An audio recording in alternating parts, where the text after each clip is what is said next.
Hello and welcome back to Pact of the GM. We are back for episode 19 now. Ooh, we're still going. We're doing pretty well. And we are gathered here today to celebrate a bit of D&D and have some fun playing some games with a bunch of unlovable misfits who have all sworn their souls to myself, the GM. Now, we are actually down 2 players again. I know I'm getting tired of it. Don't worry. Eventually we'll kick someone out, and then I'm sure there'll be an opening for our hundreds of fans, perhaps.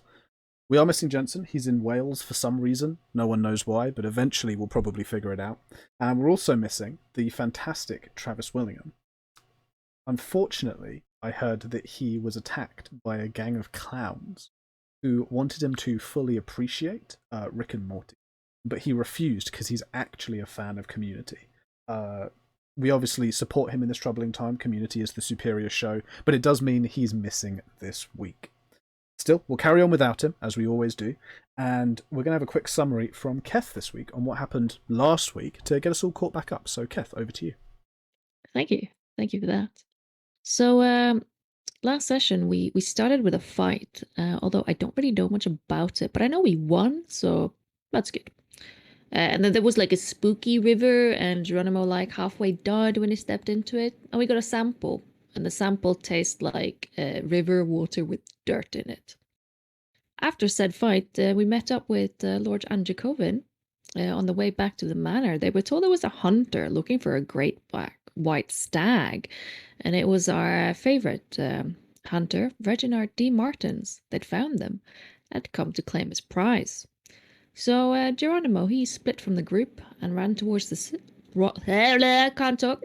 Ran towards the ship. Reginald intercepted the other group, and somehow we had some really good rolls, and we managed to convince him that Geronimo had gone to profess his love to Drissa, and we left him behind. So as soon as he went towards the manor, we bolted towards the ship and, tried to haul ass as fast as we could. But for some reason, Reginald had taken some kind of drugs that made him run as fast as a cheetah and almost caught up with us, But he got a bit grumpy since we got away, so he fired an explosive arrow at us, hitting the butt of the ship very close to the helm. Durgus went flying and kind of technically died in the process. But with some good medicinal rolls and some spell slots used, our favorite dwarf made it through. We then arrived at New Haven, and that's where the session left off. Yeah, fantastic summary of what happened. So, as mentioned, we did start with a fight, which took about the first hour of the time, and then from there we had a lot of travelling and roleplay. So there was a few things people completed during the trip, but it was very much kind of closing off the adventure on Langland, beginning our adventure on New Haven. Now, we did land on New Haven. This bustling, formerly compact initial colony that had come out of the Mid and Fair Republic, but had since expanded thanks to a kind of continuous bustling trade and new industries which had sprung up there. And the party had just partaken in some lovely drinks at the Salt on the Breeze, this kind of large, very open plan establishment that dealt with drinks, it dealt with food, a tavern in every sense of the word, and had a little bit of news from the barkeep, had discussed what options they were going to pursue, what they were going to do here in New Haven, and decided that they wanted to go and find the kind of headquarters of the guard here in the city. And so they had been directed up towards the Council Occupal, which was this stone fortress in kind of the highest point of the city, down towards the waterfront, surrounded by this kind of inner set of walls, definitely the oldest looking part of the city. And it was having made that decision to travel up to the Council Occupal that I believe we left off. So, I want some nice background noise. Perfect. The stench of many people living very close together, and the kind of rush and thrum of lots of them moving around with places to go, people to see, the noise of hawkers selling their goods over on carts on the other side of the kind of stone plaza area that the building is set on, and the warm fog which kind of follows you out of the tavern is lingering, and it has that great sensation of a bit busy city that never seems to sleep, as Just to double check, you guys still want to head up to the council occupal? Yes, I think. I believe so. What we're going there to check Orello's spine, aren't we? Or That was the discussion you had last time, yeah. Yeah. We're heading there first. Then we're gonna do like shopping and stuff. But yeah. sounds. Okay, so the travel up to the Occupal is quite a busy but fairly simple route. There are a number of signposts around, especially to very important or common domestic, political, or kind of social locations. The Occupal is one of these, and there is a kind of main artery of travel that takes you somewhat along the city before a more minor winding track where you're forced to slow down eventually travels up towards the main gates in front of the Occupal. The walls themselves look very old and worn. They aren't nearly maintained as they might be if the city were perhaps on the very frontier. However, they are strong, serviceable, and there is an assortment of guards patrolling the top, seemingly alert. Someone that takes its security seriously, but clearly doesn't necessarily need to be on the lookout for too strong a threat. The Occupal has the appearance of a converted fortress. The main building itself is quite clearly formerly a major castle. The crenellated walls and the large towers have got great open spaces where large kind of siege machines could be perhaps set up once upon a time, but those are now gone, and instead the walls and the tops are replaced with what look to be canopies on what look to be some kind of rooftop gardens. There are banners that are hung down, clearly covering up arrow slits, making them next to useless, and the wrought iron doors, which perhaps to an enemy might pose a significant threat, are fully thrown open, revealing a central hall chamber that looks to have been hollowed out from some of the architecture that was in there and cleared out to create a kind of atrium waiting area for all of the busy and bustling bureaucrats and people visiting the different dignitaries that live here. As you approach the front of the building, there isn't a queue as such, but there is a kind of constant inflow and outflow of petitioners, of employees, of different people like that. There are a couple of directions. Heading straight away into the building, it seems to suggest that's where the council chambers are, as well as the kind of town crier's office, the staff who run the kind of bureaucracy.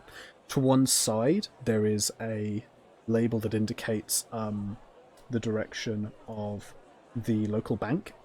And finally, on the other side, there is something that indicates a journey towards what seems to be the guard's office, which seems to be this kind of outbuilding on the periphery of the full castle structure. I suppose we should probably start with the guard. Oh, why do you think that they probably know someone? Well, I mean, they're the ones that brought him in. They might be at least be able to point where we can find our spine. That does make sense. Okay, you lead the way, Hetzi. I'll follow you. Very well. Brandon's going to start walking toward the guardhouse outside. Yeah, of course. As mentioned, it's this kind of stone addition that was built onto the side, maybe once being a stable or just a barracks in and of itself. It is clearly meant to be a separate establishment to the main bureaucracy of running the city, perhaps suggesting that separation between the military and governance. Approaching, there aren't any real petitioners here, and in fact you kind of leave the common folk behind as you step round, though you aren't stopped by any of the guards, and the gateway leading into, or the doorway, sorry, leading into the offices of the guard is wide open for you to walk through. As you do so, you are initially in what was probably once a stable area, with this wide, long area where you can see the sections of walls that had been removed that had once created the stalls.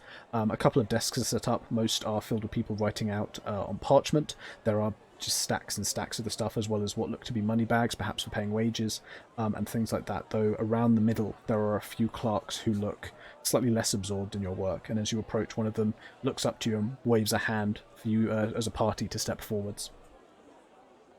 Immediately going up to them and placing my pack down. Is there any chairs or anything? There are no chairs in this area. Okay. He'll just lean on the table and go, sorry, we're looking for someone, and we think you might be able to help. Apparently they were arrested some time ago. Someone you're looking for me arrested. Business? Why do you need to know this person? I guess debt collection would be the best way of putting it. Ah, I see. The human female who has these crow's feet either side of her eye, and her blonde hair cut very short, and even the ruggedness of it starting to run to grey. Quickly checks through some leaves of parchment before tucking them to one side, content that she knows where she is, before looking back up to you more attentively. Do you know how long ago the arrest was? He turns around and looks at the others. Was it a couple of weeks ago, they said?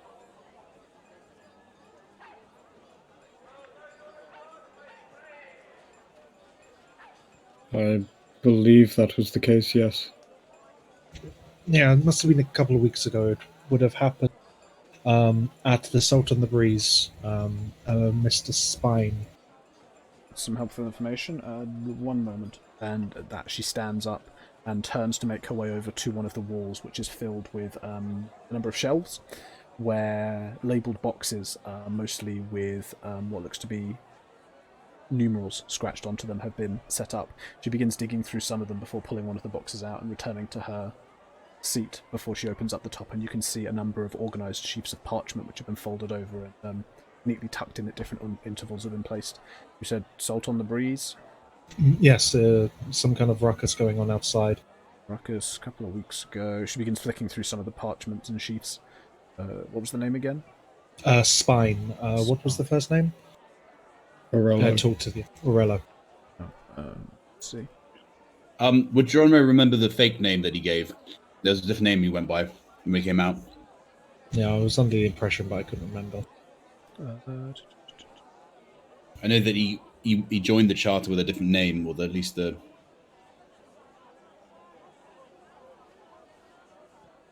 Double check. Someone told us. I don't know. I don't seem to have it in mind for some reason. Start taking notes and stop the line. What do you mean? Your notes are my notes, Alex. Got too many notes. This is one in particular that I have straight to hand, so you're going to have to struggle without it for now. All right. Ain't he got a real? Didn't he use a moniker? It's insert actual name here. Spine. Oh, well, either way, it was definitely Spine, the second name. I don't imagine there's that many Spines being arrested at the Salt of the Breeze a couple of weeks ago. No, spine is useful. Spine is useful. She digs through for a little bit, pulls out a wadge of those parchments, and begins to open them quickly, read through kind of the first couple of lines, and then tuck them away and start returning them. Eventually, about 2/3 of the way through the pile of parchment, she stops and goes, "Oh, I've got one. Yes. Drunk and disorderly. We've got it down for. We only took the surname Spine, but there was some kind of bust up with gnome." Yes, that's the one. Yes, the guard were called to the Salt on the Breeze. The situation was explained to us. We put it down to too much to drink and some argument over domestic infidelity, and we brought him in. He stayed overnight until he'd sobered up, at which point we released him on warning that if we pulled him in again for anything else, there'd be more serious repercussions. Do you have an address or maybe somewhere we could look to find him, what place of work? Take that sort of detail for people we release. Well, thank you anyway. I don't suppose there's any other information we could use. No, I'm stuck. Anyone else? Don't think there's much else we can get from them. Whereabouts did you pick him up from? Salt on the Breeze. He was still there when we collected him. Right, that's the fine establishment you got in this city. On the opposite side from the docks, right? Down on the plaza, yes. Yes. Okay. Do you have a name of the person that called it in, or do you have the name of the gnome that he was fighting with at all? The gnome wasn't brought in. We didn't take note of that name. However, the guard who arrested was one Gusselin Trugust. Gusselin Trugust. That's an interesting name, but either. Could we speak to him? Gusselin is currently out on patrol at the moment. Again, goes over to another sheath of paper, begins checking through. Currently doing a trawl of some of the farming communities nearby. I mean, you could go out and wander between them until you find him, or he is due to return in a day and a half. Well, if he comes back before we get it, we find our man, we'll come back here, I suppose. Okay, well, thank you, sir. You've been very helpful. We appreciate all your hard work. That would be Mom. Ma'am, sorry. In Gnomish, it means this both genders. She looks thoroughly unbelieving of you. However, she seems to be holding her tongue, as this is clearly a person who deals with the public on a regular basis. Okay, thank you. And Jono is going to try and leave immediately. No one's going to stop you. Is anyone else doing anything here in the guard station, or are you guys heading off? Is that it? I think that might be it. Fantastic, yeah. It's easy enough to head back out into kind of the courtyard area around the Occupal. Is there anywhere else you want to visit up here? As mentioned before, there's some directions to other places of government. There's also the bank, which is nearby.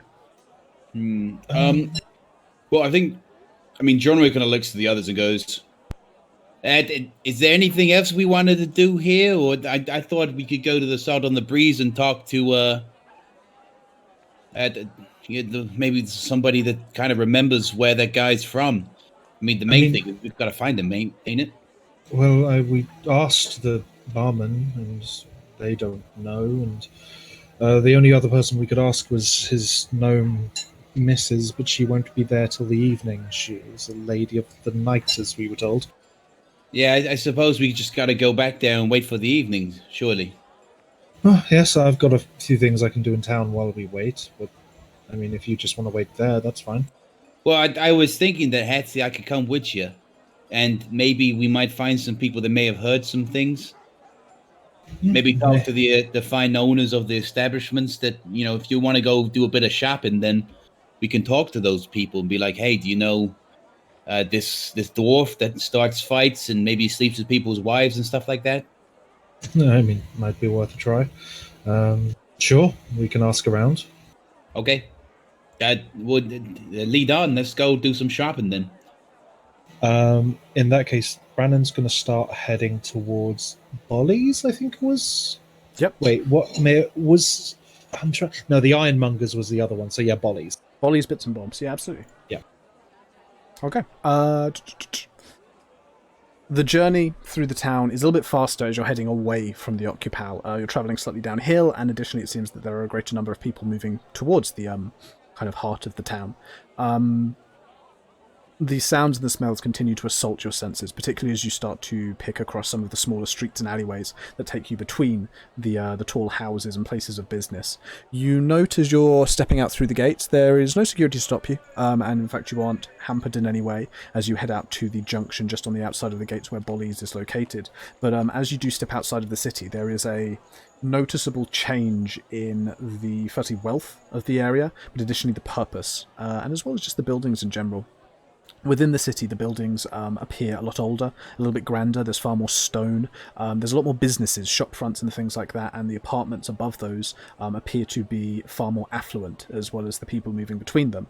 Outside of the city, whilst not entirely destitute, the buildings begin to take on more the appearance, a more ragged appearance, and in places even shacks and lean-tos set up between wooden shelters and homes that have been built more haphazardly.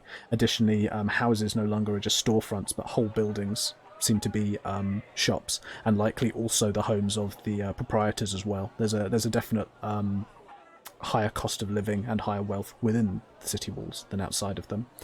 Bolly's, though, as I mentioned, is just outside of those gates and on one of the main junctions leading into the city. It appears to be a fairly large general store with a number of different bits, bobs, gadgets and gizmos sitting on stacked tables outside the front of the place on a small landing. A fairly heavy-set looking orc with a club on his belt is leaning back on a chair, whistling slightly as customers go to and fro. And he just gives the kind of evil eye to anyone who looks like they might cause trouble. In particular, he gives the old stink eye towards Geronimo as you get a bit closer. By me. might cause trouble. You just heading straight in? Yep, just heading straight in. I'll give the orc a brief smile as they go past, but otherwise, yeah. Yeah, and as you step inside, there's a few people around. This is clearly a fairly busy place, and there are a number of elves, some humans, all wandering around helping customers. In fact, as you step inside as a group, there is a high-pitched squeal from towards the back of the shop where a very large counter has been set up and a number of people are making transactions. A few eyes turn to look at the source of the squeal before going back to their business, as if this whilst outpost is a little bit odd, at the same time it's not totally unheard of. Following the outburst, this incredibly excitable gnome, wearing a rather dirty apron as if they'd been working or tinkering on something, and runs forward, her pink hair spiked up on the top of her head as she reaches out to just shake the hand of whoever's nearest. Oh, hi, how are you? How are you? Nice to meet you. Hello. Pleasure to meet you as well. And Brandon will shake her hand. She grabs it very firmly and shakes it quite viciously. Oh, fantastic! As soon as you walked in, I could tell you were a different kind of business. What you looking for? Well, to buy and sell, actually. Well, trade, I suppose, is more accurate. Some bartering. Yeah, we can barter. I don't know about my friends, though, but I've got some... Do you buy magical scrolls at all? Scrolls? Oh... No, I can't say anything about scrolls. I'm not magically inclined myself. I'm more of an items kind of person. Oh, is there anyone here that would deal in scrolls, or would I have to go elsewhere? In my shop? Yes. Why would there be another person in my shop selling other things? You've got people work. I just wondered if you had like a magic expert. It was just a question. No, this is a general store. It's bits and bobs, not magical bits and bobs. No, thank you anyway. Did anyone else want anything? Yeah, I just gotta ask. Oh, whoops! I pressed the wrong button. Is there any chance you're part of the Artificers Guild? Not anymore, sadly. They kicked me out. Then why did they kick you out? Well, there was a long period of time I didn't pay the dues. They weren't very happy about that. But also when we were working, they said I perhaps pushed the boundaries of ethical research a little bit too far, and maybe on the last count they were right, but yeah, so not anymore. Hey, well, what sort of thing were you making? I mean, that kind of sounds a little bit like my sort of shindig. It's not what I was making, it's how I was testing it. How were you testing it? Well, I was looking into... Have you done any mining? Would Your Honor have done any mining whilst in Cogwheel in the mines? Would you have? It's not I suppose you must have done. Then you have. A little bit here and there. Then you know the dangers of when you dig really far down. There are certain crevices and holes in the rock you can reach, and there must be some bad stuff in the air or something, because when you get into them, you can find whole teams dead, you know? Oh, okay, yeah. Well, I was looking at suits and specific things that we could build and put people inside to keep them safe from just those things. But I guess you try to test it by sending them down there, and I don't think it worked very well. Well, yeah. I did a lot of testing, and I had some really nice friends who were always really, happy to help, but some of them expired. I feel really bad about it, but I almost got it. I almost got it right. There was just a few sections around the pub mechanism that I wasn't able to secure properly. But then they pulled my funding and my membership, so I moved out this way. No, well, if you got more of those designs, I've got quite an eye for detail myself. Maybe I could help you kind of find the missing bits and pieces to perfect it, and you can get back on your feet. I'd appreciate that, but it's a little bit busy here at the moment, and I've got some custom pieces I need to put together for a few customers.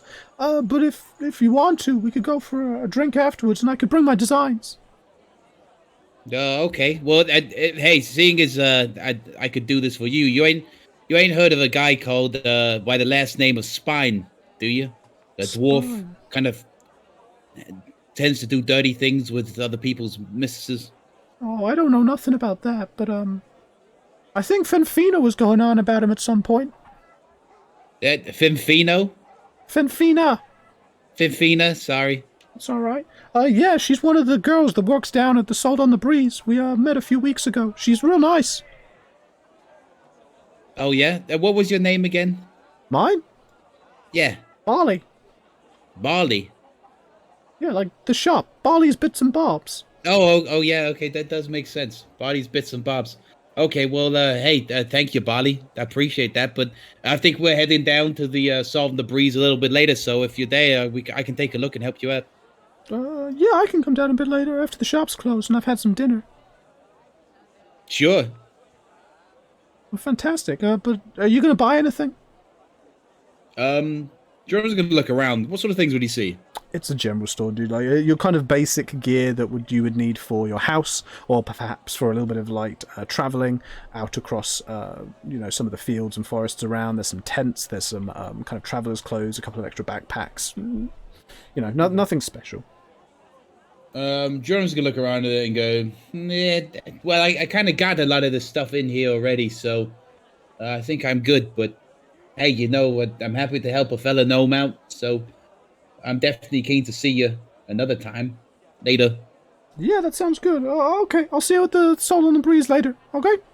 And before you even have a chance to kind of finish that, she has scampered off back towards the table and desk at the back of the shop, just as someone pushes past you, having bought what looks to be a nice set of frying pans. Oof. Well, Hexy, I don't think you're going to be selling those here, so we should probably go somewhere else. Well, the only other place in town I've been told about is this Ironmonger's, but apparently they've got a bit of a reputation. A bit of a reputation for what? Being, I think the word used was weird. Well, ain't that perfect for what you got to sell? Surely it can't hurt to at least try. Oh, no, I'll go either way, just, Do you guys think they sell alchemies like kit here? Here? Aye. I mean, you could ask, but I don't think so. Go on, just have a check. Natara looks after where she went and goes, hello? Oh, hi! Did one of you want to buy something? Do you sell any alchemy kits or supplies here? Alchemy supplies? That stuff's kind of specialist. I don't think we sell anything specifically already put together as an alchemy supply. But I could probably find some bits and bobs and put one together. Oh, aye? How much would that be? For all of the pieces, you're gonna need the burner, you're gonna need she starts the crucible and the tongs. She starts going through, kind of muttering and looking around, seeing if she has things. All in all, maybe 75 gold? That's a lot of money. She looks at the others. I don't think we have that, do we? Well, I got 30. I have more than enough if you wish. Well, you do? Do we have that kind of money? I've got about 80 on me. I got about 19. 19? Aye. Well, how much was it? 75? Aye. And is that the full kit, or do you need to buy a few things more? No, that was the full kit, wasn't it? Yeah, that would be as full a kit as I could put together. There wouldn't be much missing. Not all of it'll be specifically alchemy for alchemy. Like some of the parts and stuff, I'm just going to use metal parts from my cooking kits and stuff, but they'll serve just fine. Aye, a pot's a pot. Exactly. How about this? I'm trying to save up for a few things, but I'm selling some stuff hopefully today. So here's 40, and Brandon will give her 40 gold. Oh, thank you very much. So then I have 59. I can donate 10. Geronimo will donate 10 as well. Oh, lovely. 79 with 4 gold spare. Yeah. Okay, so collecting the gold together, very gratefully given to you by your friends. Good friends there. Bolly takes the 75 gold, places it into a lockbox at the base of the area before beginning to scamper around the room with an energy that is just crazy. She is like a spider, just crawling up things, adjusting boxes so she can scamper up them, grabbing bits and pieces here, stacking them up in her arms until the pile is almost as tall as she is, and then dumping it down onto a table where she then quite methodically begins to pull the stuff around and reorganize it so it's much neater before placing it all into a fairly large satchel and pushing it over towards you. There you go. That should work as a serviceable alchemy supplies kit. Thank you very much. Not a problem. I'm not 100% sure how all that stuff works. I was always more mechanical, but that should work just fine. Inatara's gonna put the alchemy kit into her backpack. Yeah, you now have an alchemy kit, which you should be able to import that from the system. Okay, so I just go to import. Yeah. The usual way you do it, just go to items and import that way. In the meantime, Equipment shop, yeah. anyone else? I take the silence as a no, and Nope. so you are departing Bollies. Where to now? I think. Right. What's the time? Time? Do you want to look up in the air? The time about now is getting on for the afternoon. Sun's Well, definitely Brannon past. would. Oh, sorry. I was just saying the sun's definitely well past the midway point, but it's not quite evening. People are still busy and moving around, and work is still going. Brannon would definitely be still heading towards the Ironmongers. However, it looks like that's right on the edge of town, so that's going to be a while.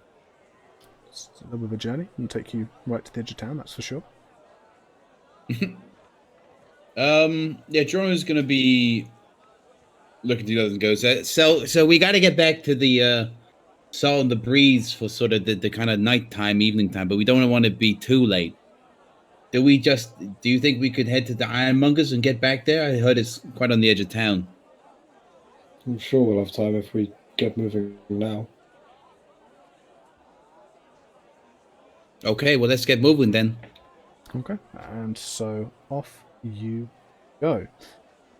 The journey through this part of town is far more of a experience than being in the centre of the town. The human waste is far more prevalent. The smell of even more people living even closer together in much larger family units, far more apparent. And the looks from strangers go from not recognising you at all, just ignoring you, you're a couple of faces amongst many, to in places openly hostile. There are a couple of alleyways where they don't seem to like the look of you. There's a couple of places where as you go nearby, everyone shuts up and watches you go past before carrying on. There's a level of suspicion and tension outside of the central town that didn't exist within it. However, no one accosts you, no one assaults you, and you are allowed to travel down and south through the town to the very edge where there are a couple of stone buildings set out around these very large yards filled to the brim with what looks to be some kind, just assortment of scrap metal. It just seems to be a total dumping ground, with a couple of smithies and forges within it that just constantly pump out these plumes of dark smoke, as even just approaching it you feel the heat in the air grow a little bit more intense and your skin begins to prickle.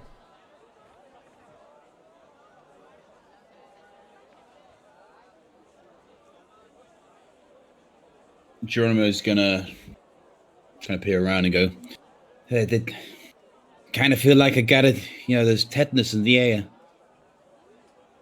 Tetanus in the air? Yeah, that weird like sickness you get from when you cut yourself on iron that ain't... Aye, but so I've good. never heard that expression before. Tetanus in the air. Yeah, it's a gnomish expression. You gnomes have strange expressions. Aye. As you're discussing gnomish expressions, there is a sudden thunk as a figure walks up to you. Definitely humanoid, about the height of Barrand, but covered almost head to toe in these deep red robes and carrying in one hand a very long, gnarled staff made out of iron. The robe slips back slightly, allowing you to see the face of the individual, or the lack thereof, as it seems their entire face has been covered in this very nasty, rusted, almost haphazardly bolted together mask of metal. They look at you between these tiny slits that kind of act as eye holes, and from behind the mask you hear a voice. Hello? Hello? Hello? What are you doing here? Is this the Ironmongers? We are the Ironmongers. Well, we're here to shop. Shop? Shop? We are not just a shop. We are the Ironmongers. And as he says that, he stamps the stave of metal down hard, kicking up this little cloud of dust. The ironmongers are the servitors of this city. We take all of the metal, we craft it into usable goods, into weapons, into things for ship, into things for farming, into things for the guard. We do not just shop. Oh, well, I was clearly mistold about what you do. Would you mind if we talk about some business? Is that a better way to put it? Business is acceptable. And with that, he gives a firm nod of the head, before turning and gesturing towards one of the small buildings. It seems nondescript compared to the others, and there's no real indicator as to its purpose over what the others might do, but he then begins to wander off towards it, dragging one of his legs as if he has a limp as he goes. Brandon will follow him through to the shop and just kind of look around, see what he's getting himself into. Geronimo is going to peek out from behind Baron, who he desperately went behind when the big guy came around. They don't look so friendly, Hetzi. Are you sure you want to go in there? I mean, it's my only option here. If these don't work, then I'm stuck waiting until we get back to another city before I can sell this. Well, we've come this far now. We may as well at least try. Oh, okay. And Geronimo's going to nod and kind of... Yeah, and having agreed to that kind of plan of action, you guys are fully able, obviously, to wander off after him. As you do so, you can begin to pick out figures dressed in the same way as this individual, moving around the piles of scrap, pulling pieces out that look interesting, checking them, adjusting them, adding them to different piles for some enigmatic reason, and then moving off to find other random lumps of scrap. There seems to be no real organization to what they're looking for. One person pulls out this triangle of what looks to perhaps have been a large part of a breastplate, eyes it up once, decides they don't like it and throws it back. Another one turns around and pulls up what looks to be a kind of like pot helmet that has a massive dent in it, nods approvingly, and then throws that onto a different pile. The real selection here, there's no real order there, at least that you understand. Approaching the building, the door is pushed open, and immediately coming out of the room is just this wall of smog that just flies out, immediately engulfing the figure, almost causing them to vanish as just the feet vanish inside of the incredibly dirty, dusty room.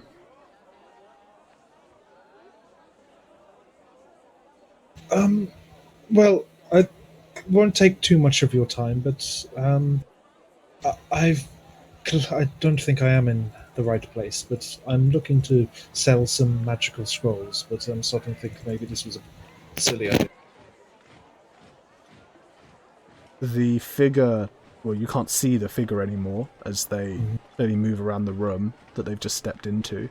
You hear the thunking of metal inside before the voice from inside comes out and says, "Business is conducted inside." Oh, sorry, you went into the room. Into the wall of smog? Yeah. Okay, I'm going to need a Constitution saving throw. Okay.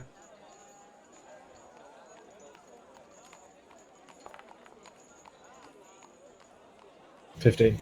15's alright. This stuff stinks. It immediately fills up your mouth. It feels like it's filling up your lungs. Your eyes are weeping. You can't see through it. Everything tastes disgusting. But you manage to keep your breakfast down? Do I have to come all the way in there? It's rather foul. Business is conducted inside. He'll try his best to try and make his way through. Yeah, you can manage to stay in, but this is not a place you want to be doing business, nor do you want to stay, frankly. Well, I'm inside. Can you answer my question now? Now we are where the forge can see. What exactly do you want with our business? Well, I believe I've got it wrong, but I was told you would be interested in buying magical goods. There's a pause, clearly a curious pause, as opposed to an awkward one, before the voice comes back. Magical artifacts? Possibly, but for now, scrolls? Scrolls! The voice comes back angry. We have no interest in paper and scrolls. They are vulnerable to the flame, and the flame is what empowers us.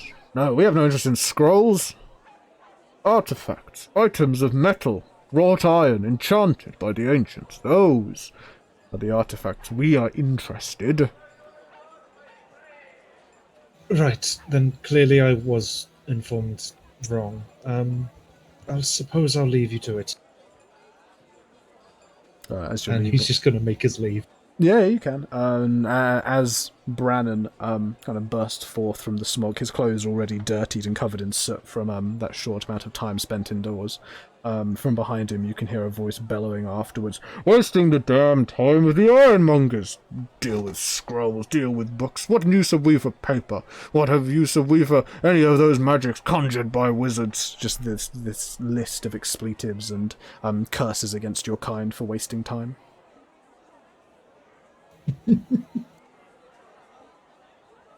Clearly, this was a waste of time. I don't think you made some friends there, Hetzi. I'd love to go back there because I feel like we might get a poop done. They didn't seem like very nice people. No, they didn't particularly, but here we are. Honestly, I think I'd rather just leave it. Well, then I guess we gotta head back to the place. Salt on the lake, on the farm. What's it called? It is called Salt on the Salt on the Breeze. Breeze. That's it. Yeah, I did know that. Onwards, and Jono's going to point his finger upwards as he tries to lead the party back towards the tavern. Okay. Returning back along the kind of one of the main highways leading to the centre of the city, the journey is relatively quick. By the time you get back into town, the sun is beginning to set. You've made it into the late afternoon, early evening at this point. People are starting to close up shop, those that close earlier, and some are beginning to get their evening meals or their kind of first drinks as they settle down outside some of the smaller shops and porticoed kind of cafe areas. The Salt on the Breeze is busier than it was before as you step closer. A lot of the tables taken up by small parties, not the huge crowds that perhaps will come out later. But beginning to become more lively as staff work very quickly to get through the backlog now, whilst it's still a little bit calmer.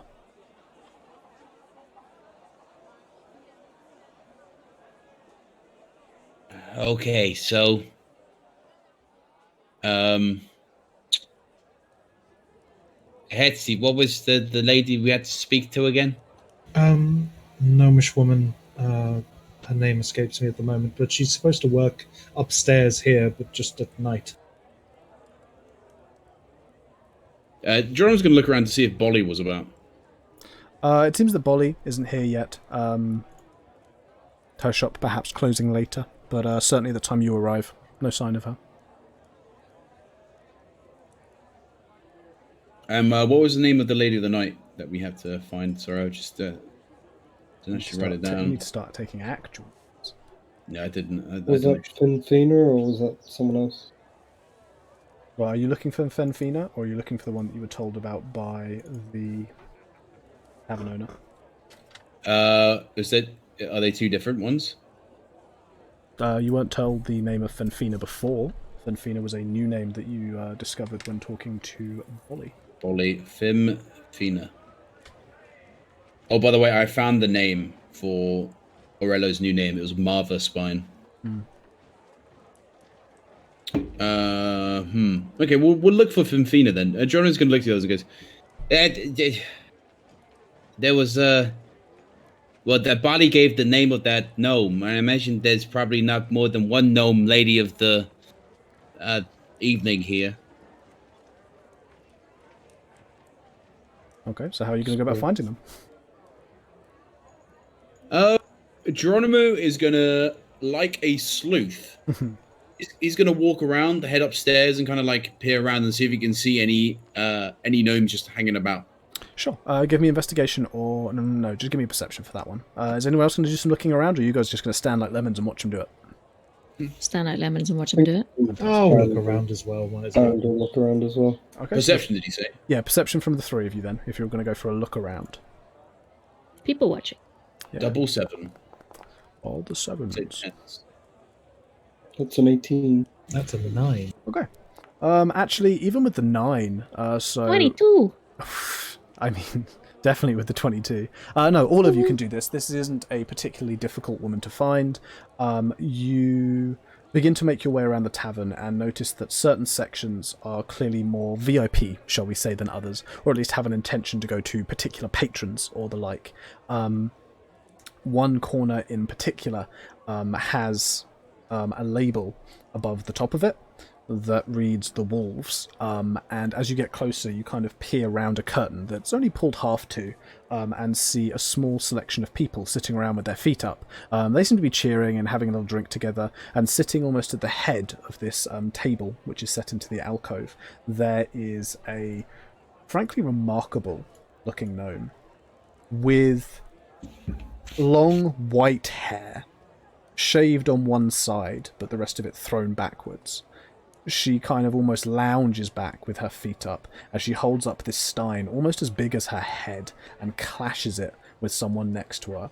She has a pair of scars across one cheek, and her whole body is adorned in the furs of beasts and animals. In particular, over her shoulders is thrown this pelt of what looks to be a large wolf. Not quite dire wolf, but a big, maybe pack leader. It's so large, in fact, that as the paws are slung over her shoulders almost as the top of the cape, the head is like a hood that comes down on one side and almost runs right the way down to her sternum kind of section. The back of it, you can see, is almost like a blanket behind her, and the bottom of it trails down onto the floor. This thing is taller and bigger than she is by a long margin, but she seems totally at ease amongst these people and wearing this thing as she looks around and cheers and joins in with the general carousing, that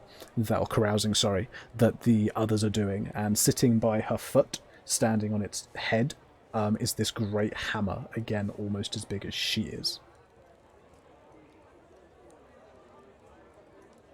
Jesus, okay. Geronimo's gonna walk up to her. Pushing away inside, the cheering and the calling quietens down a bit. The mood is still clearly positive. They don't eye you up as, anything other than you are, a gnome who's just approached. You're clearly treated as a stranger they don't know yet, but maybe not one that they want to get rid of.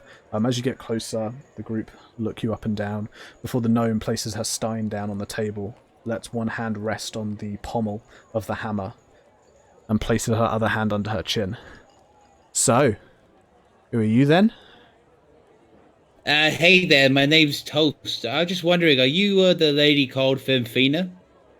There's a snort from one of the half-elves sitting to one side, as you say Fenfina, but she holds up her hand to silence him, and he goes quiet immediately.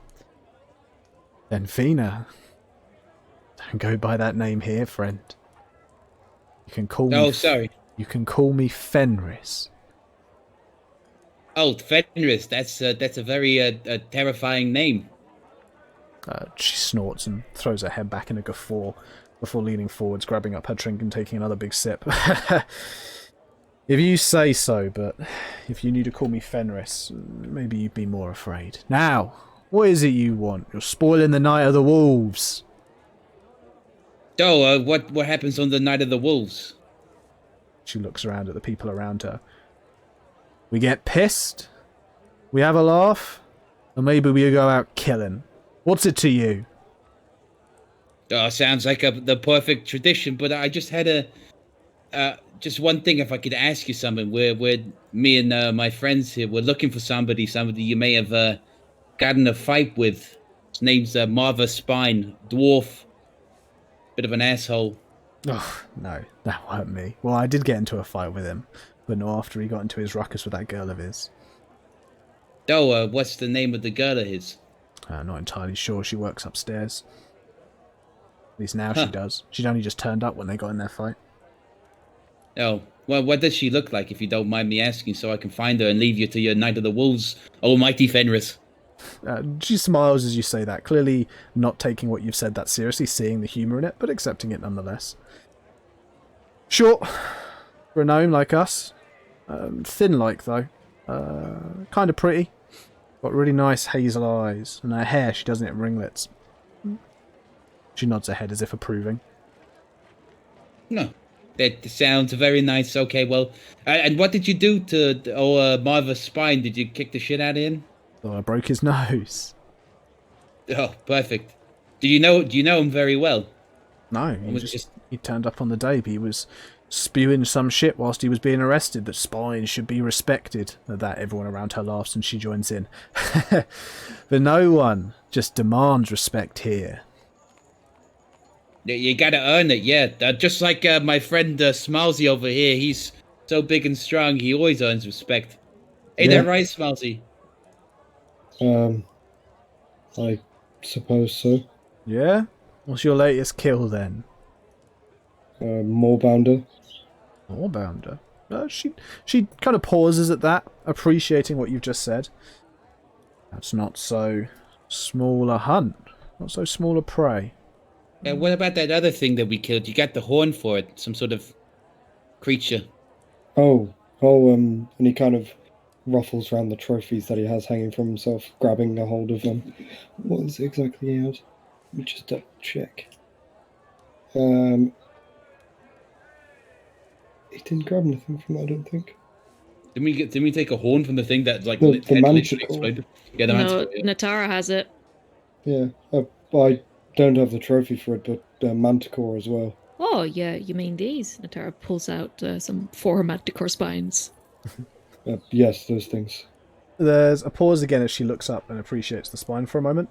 Not bad going, not bad hunting. Still, it's small fry for now, small fry for now.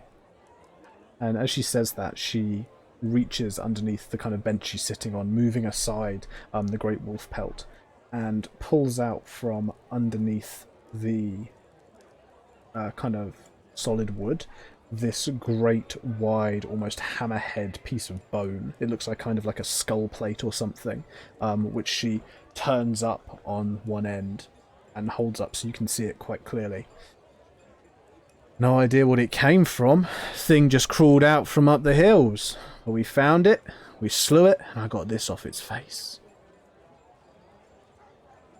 Baron's gonna have a closer look and see if he can recognise it at all. Yeah, of course. Possible. Give me a nature check. This would be nature.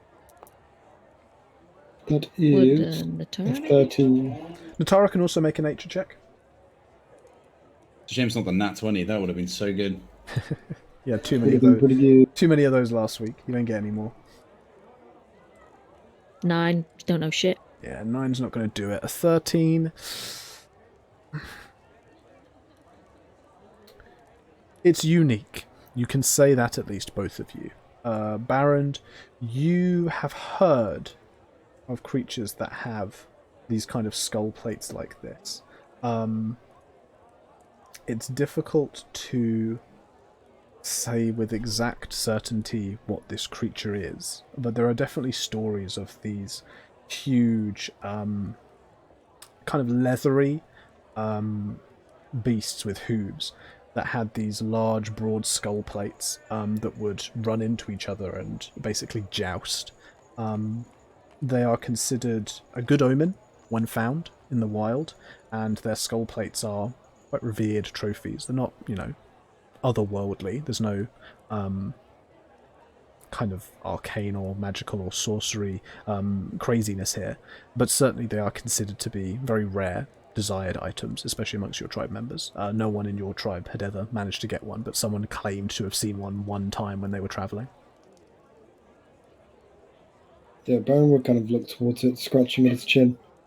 Well, it's impressive to say the least, but I can't say I can put a name to it. You and me both, buddy, you and me both. But it's ours now. And as she says that, she kind of lets it drop almost quite heavily before pushing it back under the bench and replacing the wolf pelt over it to keep it hidden as she sits back.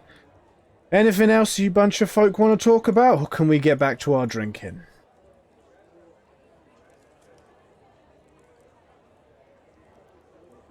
Sounds like we can get back to our drinking then. And at that, she kind of gives you a dismissive wave of the hand, gesturing for you to step out. Geronimo opens his mouth as if he was about to say something, missing the social cue, and then looks back to the others and shrugs and goes, Yeah, well, at least we know what the lady looks like. Let's go look for her now. She's probably up there. And Jerome's going to head towards the brothel area. Yeah. The top. And I think I'm actually going to take that as an opportunity to take a break, because I'm not going to lie, my room is sweltering. I forgot to bring as much drink as I needed. And we're about an hour in, so if we take our first break here, then maybe we go for a little bit longer next time. How's that sound? Sounds good. Sounds good. Sounds Yeah. good. Perfect. Okay, we shall be back in definitely 10 minutes. 100% within that 10-minute mark that I always say. Okay, so we shall be right back.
Hello and welcome back to Pact to the GM. We are going to enjoy ourselves with a little more roleplay, and our 10-minute break actually turned out to be about 10 minutes. I know, I am as shook as everybody else here. Still, we left off just as you had finished talking to Fenris, the gnome in the wolf pelt. And I believe the plan was to head upstairs and see if you could find the gnome who was working upstairs, in parentheses, and who had been with Orello. I'm going to take that silence as confirmation that I'm right. Yeah. Absolutely. Perfect. So, the journey upstairs is very simple. There is a quite clear staircase for you to clamber up, and no one bats an eyelid as you head up towards the next floor above. As you do so, there is a rather old-looking goblin who is sitting behind a small wooden, almost pulpit, atop a stool. She seems to be reading a book of some sort, though as she approaches, she closes it very neatly, places it to one side on the pulpit, and pulls out a small ledger before looking at you from behind these very round spectacles and from down this very long hooked nose. Girl for each of you. A man. More than one. What it'll be. Have you got any small girls? Small girls? Natara's like groaning behind, going like, oh no. What do you mean by small? Are you looking for thin and lithe, or you want short? Yeah, I'm looking for somebody that looks like me, but is kind of live, got some sort of like ringlets in her hair. Our women don't have facial hair. The ringlets in her hair, sorry, no facial hair. Oh, we do have one gnome. Destiny? Okay. Would you like to see Destiny? Is she gonna be my destiny? The gnome the goblin seems utterly unamused, before quickly ticking something off on her little chart. And the price for Destiny is 2 gold an hour. 2 gold an hour. Oh, yeah. Oh. Okay. Sorry, are you unwell? What were those noises? No, those were my thinking noises. Ah, I can see why you need to see Destiny. Indeed, I need to be unclogged, as it were. You certainly need to pay for it. Don't worry, I ain't no cheapskate. Gnome's word is a gnome's word. Here you go, and he's gonna give her 2 gold. She takes the 2 gold, looks them over once with that kind of curious gaze of someone who knows their money, before placing it at the back of the pulpit. You hear the rattle as it joins another bunch of chains. That's 2 gold per person if you're all going in, though she has a limit of 4. Oh, well, I don't think anybody else really needs to join me, preferably. Then the rest of you can wait downstairs. I think that's probably going to be easiest. Aye. Baron will give Geronimo a nod before making his way back downstairs. We're always filling up the corridors and gangs cheering on their friends. This goblin begins to mutter to herself before pointing down the hallway. That door on the right, if you reach the stairs, you've gone too far. Okay, thank you, person. And he's gonna walk off and head to those distinct directions. Didn't even ask my name. The young people these days. As the rest of the party make their way downstairs and I assume take up just a table, you move along and find a nondescript wooden door with Destiny's name stenciled along the top. On the front, with a small label hanging from the doorknob, it says "Knock before entry." Geronimo is going to do just that. And as you knock, there's a pause. You hear a slight scraping of furniture, maybe as if a chair has just been pushed around or something, before a somewhat timid voice from behind the door goes, "Just 1 minute." There's a pause, and then the door opens. Very slowly, in as sensuously a way one can open a door, to reveal, as described before, a fairly short, even by gnomish standards, lithe-looking female, with her hair coiffed up slightly, but in ringlets that halo outwards, almost portraiting her face. She seems to have tidied up her face and painted on a subtle amount of makeup which accentuates the darkness of her brown eyes, and she gives a very broad, though if a little fake smile at your arrival. Welcome. Hey there, Destiny. Sorry, I paid for your time, but I'm actually just here to ask you a few questions, if that's okay. She frowns, confused for a moment. Some of the patrons only want to talk. Is that what you mean? Yeah, sort of. It's about a gentleman named Marva Spine. As soon as you say Marvo, her face falls, and when you say spine, any sense of welcoming or positivity that she was emanating is gone. There is a very cold, hard face staring back at you. Yeah, I'm guessing by your expression that that name doesn't sit very well with you at the minute. You could say that. Well, don't fret. I ain't here on his behalf or anything. I'm actually just trying to find him. Well, that makes one of us. She then peers outside slightly, sees there's nobody else, and gestures for you to come inside. Stop filling up the doorway, letting the conversation out. Jeremy walks in, not realizing that he was outside still. Sorry. That's fine. She shuts the door behind you before grabbing what seems to be a fairly thin shift and throwing it over her shoulders as she goes and parks herself on a chair, which she pulls up next to a dresser. As she does so, she reaches out and begins swirling what looks to be a glass of some kind of dark-looking liquor, before turning to stare at you very hard. So, what do you want to know? Well, if you don't mind, can you recount what happened the other night? I heard that there was a kerfuffle. Orello came in. We just arrived from Pact. It was the last place we'd been. We got off the ship, wandered into town, saw this place, decided it was good as any to stop for the moment and decide where we were going next. Orello marched off, said he was going to look after business, and started to have something to drink. By the time he came back, I'll admit I was less than sober, and we got into an argument. I was tired of travelling, tired of ships, tired of running from things. She shakes her head slightly. Just tired. I wanted to stop, settle somewhere, even for longer than a week. He didn't want to do that. He wanted to go further, said he knew some people, said he'd met some people who were going to take him and show him a place where he'd be safe, where we both would. She shakes her head at that, just reaching up to kind of almost massage her temple, as if this whole thing is providing her a great deal of stress and anxiety. We got into a fight. I was firm. He looked like he was going to throw some punches, and then the guards turned up. Huh, okay. Did he mention who these people were? Travellers like us, he'd said.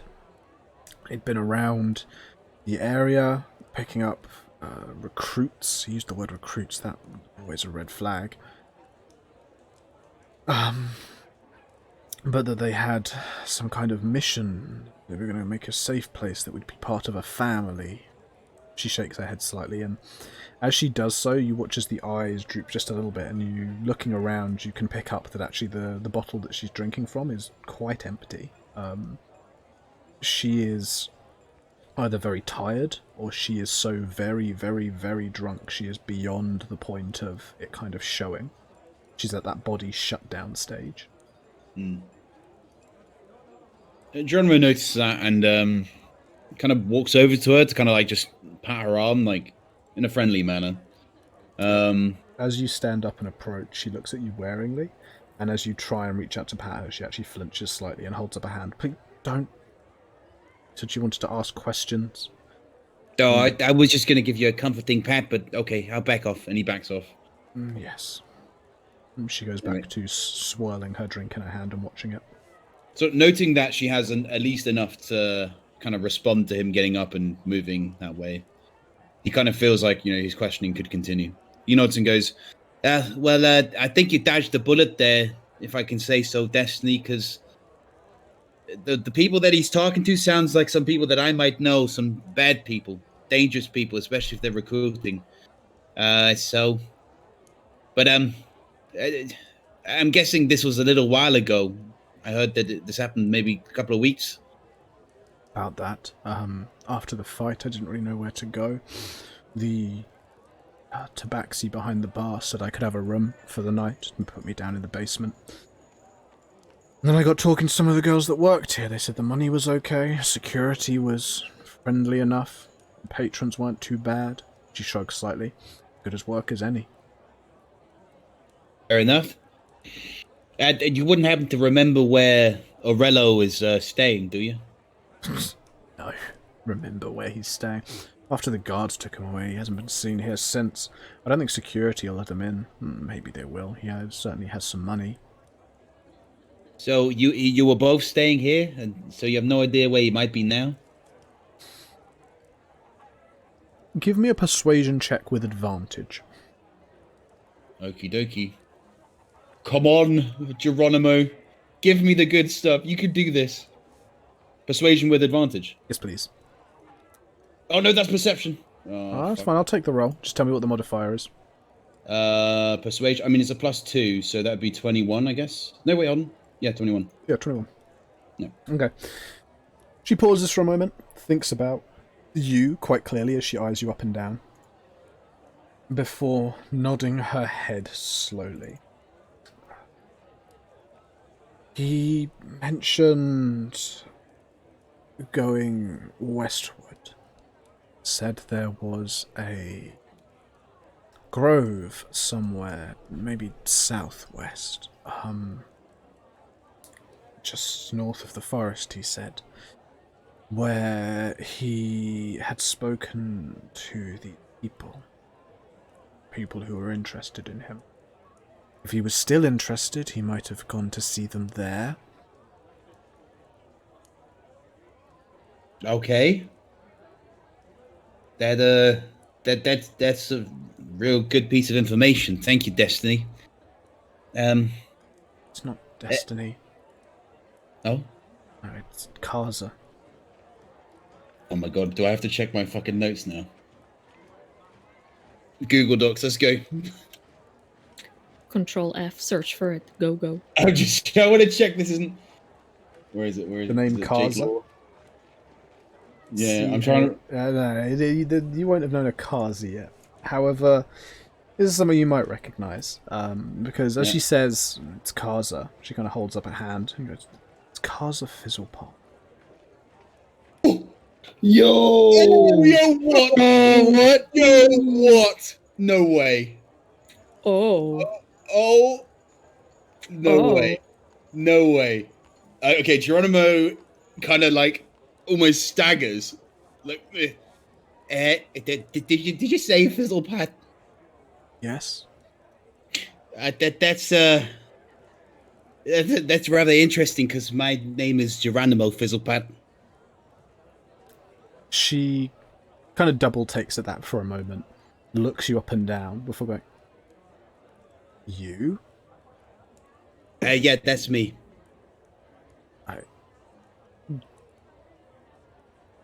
You? I did specify that is indeed me. She reaches up with the glass and actually covers her mouth as she begins to snicker. Then I guess it's a family reunion. Yeah, but how are we related? Because I don't remember no Kaza. I don't remember any Geronimos. The Fizzlepots have been in Badgerton, maybe 2 generations? In Badgerton? Yeah. There weren't any when I left. I'm the 2nd generation. I was the last generation. My great-grandfather lived in Cogwheel. He was always the black sheep of the family. But he had a knack for fixing things. What was your great-grandfather's name? It's Bulgar. Yes, Bulgar. Would Geronimo recognize Bulgar? Just give me an intelligence check. The DC is not very high. This is more a Actually, no, you've got... No, this is recall outside of 3 months. So, yeah, an intelligence check, please. Yes. Okay. Intelligence check. That's just a regular intelligence ability check, you know? Yeah. Not saving throw. Nine. Even a 9, as I said, the DC is not particularly high. The name Bulgar was mentioned by your family before. Pretty much summed up as she said it, he was a black sheep. He was the odd one out. He always was very quiet, very withdrawn. He struggled growing up. Your own grandparents, you think he was like a great grand uncle or something, kind of a sibling there. And they always talked about him as someone they missed, but someone who they didn't miss too much. He never quite fit in with the family. He never quite got the positivism that the rest of your family has. And when he left, they were sad, but no one cared that much. Though what he left to do, no one really knew, and no one talked about. Okay. Geronimo kind of reaches up to his chin and taps it a few times and goes, "Yeah, I think I heard of a Bulgar. You see, I'm from Cogwheel, so The home branch. Yeah, exactly. Although, I mean, Cogwheel's a different place to probably when Bulgar was around. I heard about him being a black sheep. I guess in a way, that I was a kind of a black sheep too. I guess that's why I'm here. But We'll end up here. well, hey, Kaza, I got an option for you. You could probably spend most of your days here in this place doing whatever you need to do, but truth be told, I'm the first mate on a vessel called the Cutlass. We travel out around, but most importantly, we got a bit of a mission dealing with some not very nice people. So if you want a place to go, place to get out and find some purpose, we'll feed you and obviously your family, so don't have to be stuck in New Haven. She pauses at that, seemingly speechless, as she looks you up and down. Not quite sure if, firstly, what you're offering is genuine, or if she quite comprehends what you're saying. You're first mate on a ship. That's correct, yep. Yes. Captain Barley Brew's ship. You're a sailor. Well, I ain't so much a sailor as I am an engineer. I create stuff. It's basically me and my buddies who eventually took the ship. But we did it because, well, we needed to get about, and we ain't all sailors at all, but we've learned. And we got quite a big crew with us. People that we picked up along the way. It's the perfect place for someone that feels lost or being abandoned by people. She smirks slightly at that. I followed Orello to get away from things, and he stuck me on a ship for God knows how long, and now I'm here. And now you turn up, and you're offering to take me away on a ship again. It all is really moving in circles, isn't it? And as she says that, there's an edge of hopelessness as she leans forward and just kind of rests her head against the glass she's holding. Well, I guess the difference being is that Orello was putting you on multiple different ships to go to multiple different places. The ship is kind of consistent. It's home. It's the place that we always go back to, at least in this area. I can't promise that, that we won't be moving about, but hey, it's as close to a family as I got in the minute. Oh, really? A fizzle pot? I really am. She looks at you discerningly. The face clearly trying to withhold emotion, but quite clearly torn, before she shakes her head slightly. Is there anything else you wanted to know about Orello? Was there anything you could tell me? I mean, we got the place that he was going to, the Grove. I don't know if there's any other haunts nearby, but I talked to Fimfino or Fenris or whatever her name is, but she ain't got any the wiser. Did he have any friends around here that might help out? But You weren't here long enough for him to make friends, other than the ones he told me about. But if he has others, I never met them. Fenris is alright, though. She's nice. yeah, Fenris seems like a good sort of person. Another strong, angry gnome, and I can get behind that. Anyways, Kazi, you've been a real doll. helped me out. I helped my buddies out. But think about my offer. It's true and it's genuine. I don't lie. It ain't in my nature. Well, unless it's to help other people. But yeah, you get me. With that appalling attempt at suggesting you were honest, she again eyes you up curiously before just saying, "I'll think about it. Just come see me again at some point. Perhaps I will do. when you don't need to pay for it." Oh yeah, that would probably be perfect. I ain't in the mood into that old family business. And he gives her a little wink to kind of suggest what he means to suggest. There's another snort of laughter as she finds that amusing before nodding her head. If that's it, then I have a long night ahead of me. I'd appreciate if I could have some peace and quiet for now, so I can get back to drinking. Yeah. Although, may I suggest the some water at some point, preferably for you. Plants have some. She gestures at a vase in the corner, which has a couple of sad-looking daffodils in it. They don't look so healthy. Anyways, I'll see you later, Kaza. Enjoy the rest of your evening. She snorts at that, though this time it's more of a self-deprecating snort, as you step outside into the corridor. As you do so, you hear this kind of wizened chuckle from the end of the hallway from the goblin. He kind of walks towards her to see what she's laughing at. You didn't even use half your time. Yeah, no, I'm... yeah, fizzle and bang, you know what I'm saying? One pub wonder. As you say that, she looks thoroughly off-put from her dinner, and then just waves you down the stairs. You're filling up the corridor again, git! Unless you want to pay for another 30 minutes. No, I am truly very satisfied, thank you. Take care. He walks off. Mm-hmm. Rejoining, I assume, your friends, who... Did they have anything they wanted to talk about while Geronimo was absent? Anything specifically? The silence of nothing to talk about. Excellent. So you sit in silence together on a table. And people watching the harlots and their customers. Yep. Okay. Geronimo returns to you guys about half an hour later. Possibly with a shit-eating grin on his face. He does have a shit-eating grin. There you go. And he looks to them and goes, "Guys, you won't believe it, but I've had the most ridiculous time ever." For only 2 gold.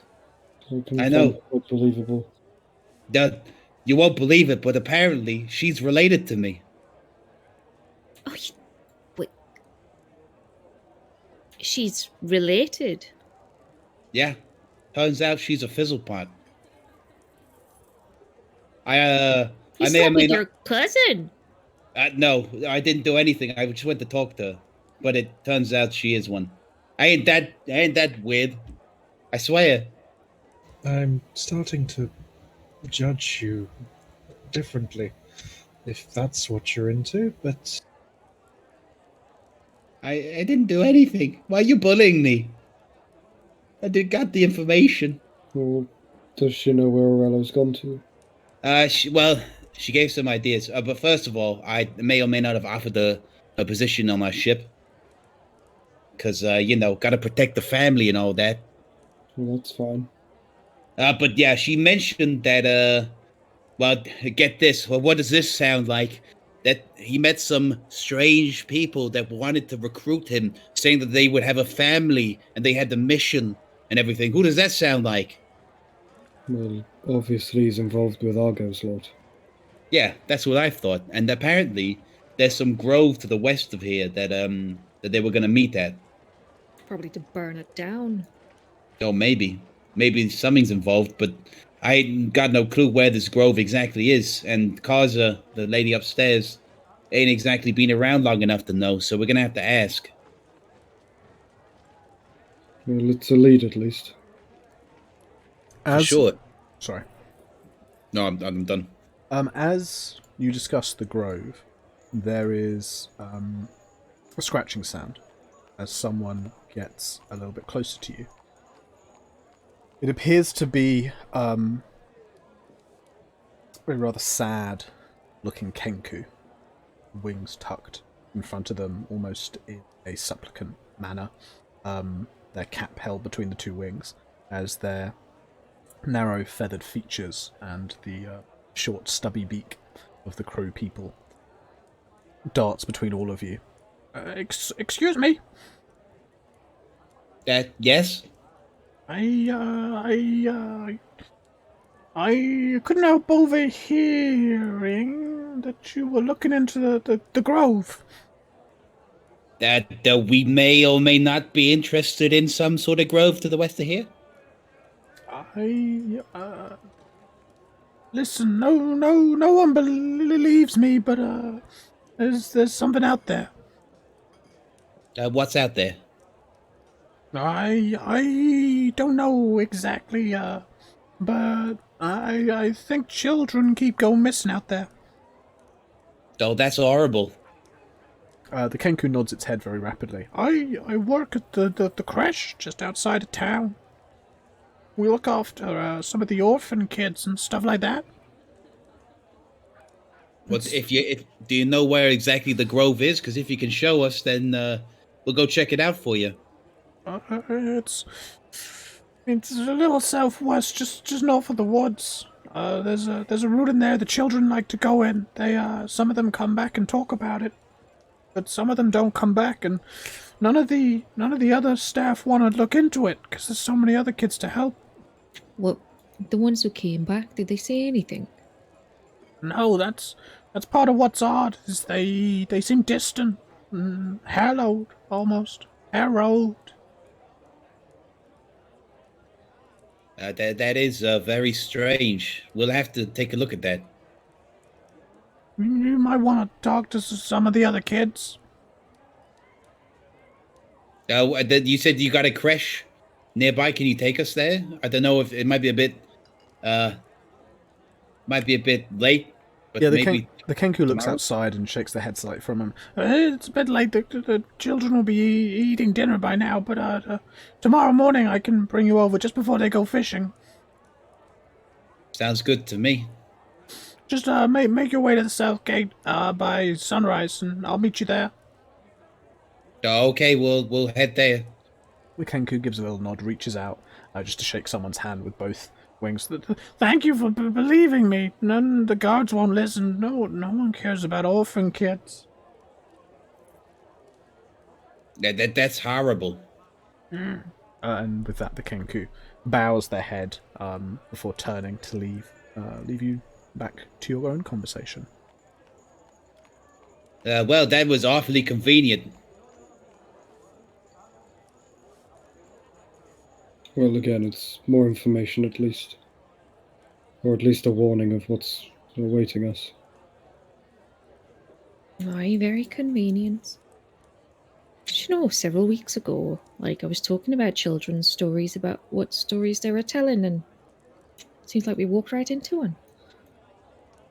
Yeah, I think you're right. That could be something strange. I don't like the idea of children being taken, so... Me neither, and the ones who came back are hollow and harrowing. Just definitely something amiss there. I hope Argo ain't been doing something weird over here. Don't like that. Oh, I definitely have. Huh. Okay, well, then I guess we gotta get a room. Or we go back to the ship and stay there. We could do that, aye. Because, well, it's free, innit? That's true. Don't like playing money. We're cheapskates. Well, we kind of have to, and nobody wants to buy our scrolls, and buying an alchemy kit cost us a bloody 75 gold. Yeah, Hatsy, why can't you sell your damn scrolls? Well, he's not on him, it's on those weird ironmongers. No, that's just, maybe Hatsy could make some sort of iron scrolls that turn things into iron. I mean, I'm sure he could sell that for a fortune. Probably could. Anyway, let's head back to the ship and stay there. I got a date with my bunk bed. certainly a date with the bunk bed is top of the list of priorities, as you guys are able to vacate a table which is hastily picked up by what look to be some labourers who swiftly bring in drinks and settle in for a fantastic evening where you guys mostly sat in silence for half an hour, such close friends. Wandering back down to the docks, the life of the town seems to be arriving. People are moving to and fro between their favourite drinking establishments. There is some entertainment, some bands playing in public. Everyone seems to be in a fairly good mood as you cross onto the jetty, onto your ship. Does anyone have any plans for this evening, or are you guys really just bedding down, ready for the morning? I think, yeah, I'm all good. Yeah, likewise. Yeah. Okay. Night takes over swiftly from evening. You guys enjoy a fairly relaxed rest in the hull of your ship. You can all have a long rest, though I don't think anyone spent anything, so I don't think it's worth anything. Additionally, for the four of you, if any of you don't have inspiration, you can now have some. Ooh. Ooh. Yeah. Oh, wow, inspiration. Nice. Nice. Yeah, I just handed it out without having to be asked. I'm getting better at this somewhat. You're so good, dude. Haven't had that in ages. Not that I use them, Yeah, but, I you know. mean, it's something I keep forgetting. You guys need to remind me. To be fair, apparently I had one. Loads of you have one. You like as much as I don't give it out. You guys I don't didn't spend have it one. very much. You do sometimes, but not very much. What's your rolling on inspiration again? Is it the reroll? It's Is it either a reroll or it's advantage. If you declare afterwards, it's just a reroll, no advantage. If you declare before, it's advantage. Sweet. Okay. So the night passes by uneventfully, and you awaken the next morning, just before sunrise, gathering your things together. The ship is still quiet. Even Rolt, Raelith, and your Swabby are fast asleep as you guys journey up to the top deck, probably leaving Durgus, let's say, to continue to mend from his brief engagement with near death. What are your guys' plans? I think we're gonna go to that orphanage. I think, yeah, we're going to go to the tavern to meet up with the Kenku and then go to the orphanage. Yeah. You're going to be waiting at the tavern for a long time, because that's not where he said. Oh, fuck. What did he say? By the gate. By the south gate, There you sorry. go, the south gate. That's what I meant. Start taking notes, bro. You head into the town, which is still also asleep. It seems business is roughly conducted based on the movement of the sun. Dayrise or daybreak isn't quite there, and so business has not quite started. By the time you arrive to the southern gate, you are beginning to see your very early morning traders, your farmers, your fishmongers, your people like this who are bringing in your fresh goods, are really starting to come in kind of greater droves with wagons and carts filled with their produce. The Kenku spots you fairly quickly just as the sun is beginning to break the horizon, and gives a little wave with a wing as he scampers on over. Really good for you to make it. Good to see you all. Yeah, thanks for helping. Not a problem. The children are just having their morning porridge, so we can get in then now. Geronimo, just in case, they're just gonna... I mean, I don't know, Kenku repeat stuff, don't they? They can, yeah. No, that's fine. Don't worry. He's Okay. just gonna nod and follow. Okay. The Kenku turns and leads you down the main road, eventually turning off down an alleyway, which begins to wind and veer, clearly part of, or not part of, the initial urban planning, but instead an addition that has arisen from just the ad hoc addition of buildings. Eventually he comes to one of the slightly more solid-looking structures, but still very simplistic in its aesthetics. A three-storey box building with a small paddock, if you will, out the back, with some patches of fresh grass in amongst some very, very nasty, scabby-looking kind of wood kind of climbing frames and boxes and things. He approaches the front door, takes out this great iron key, pushes it in, gives it a turn, and the lock clunks as he pushes open the door to let you in. Welcome to the New Haven's children's home.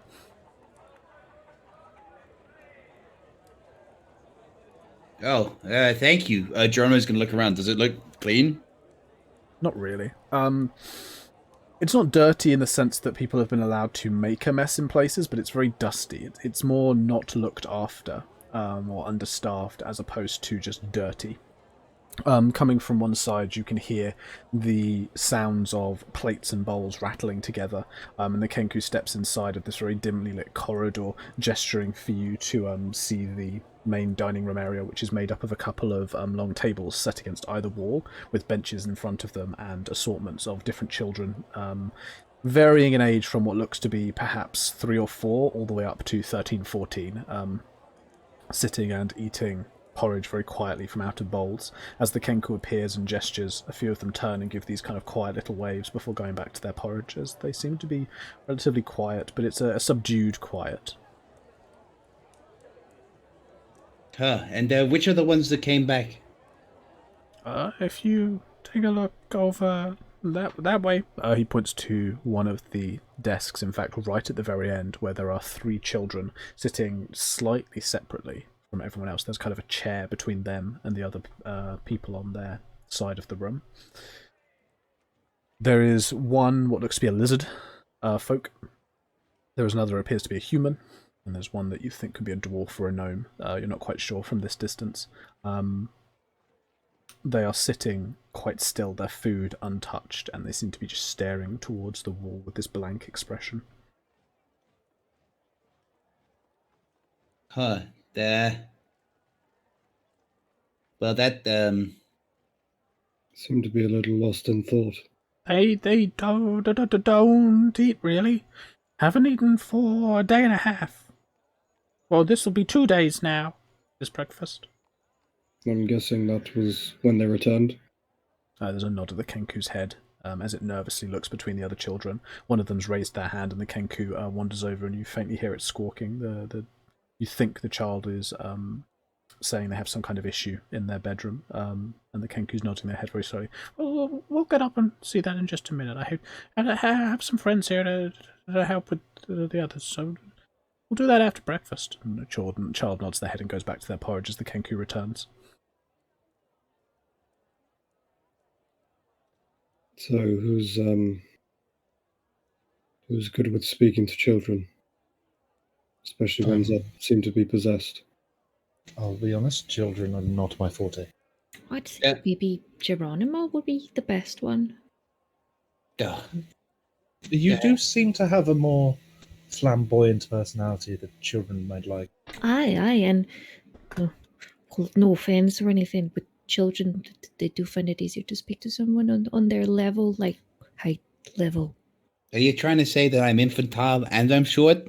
No, I'm trying to say you're short and it'll make the children easier to speak to.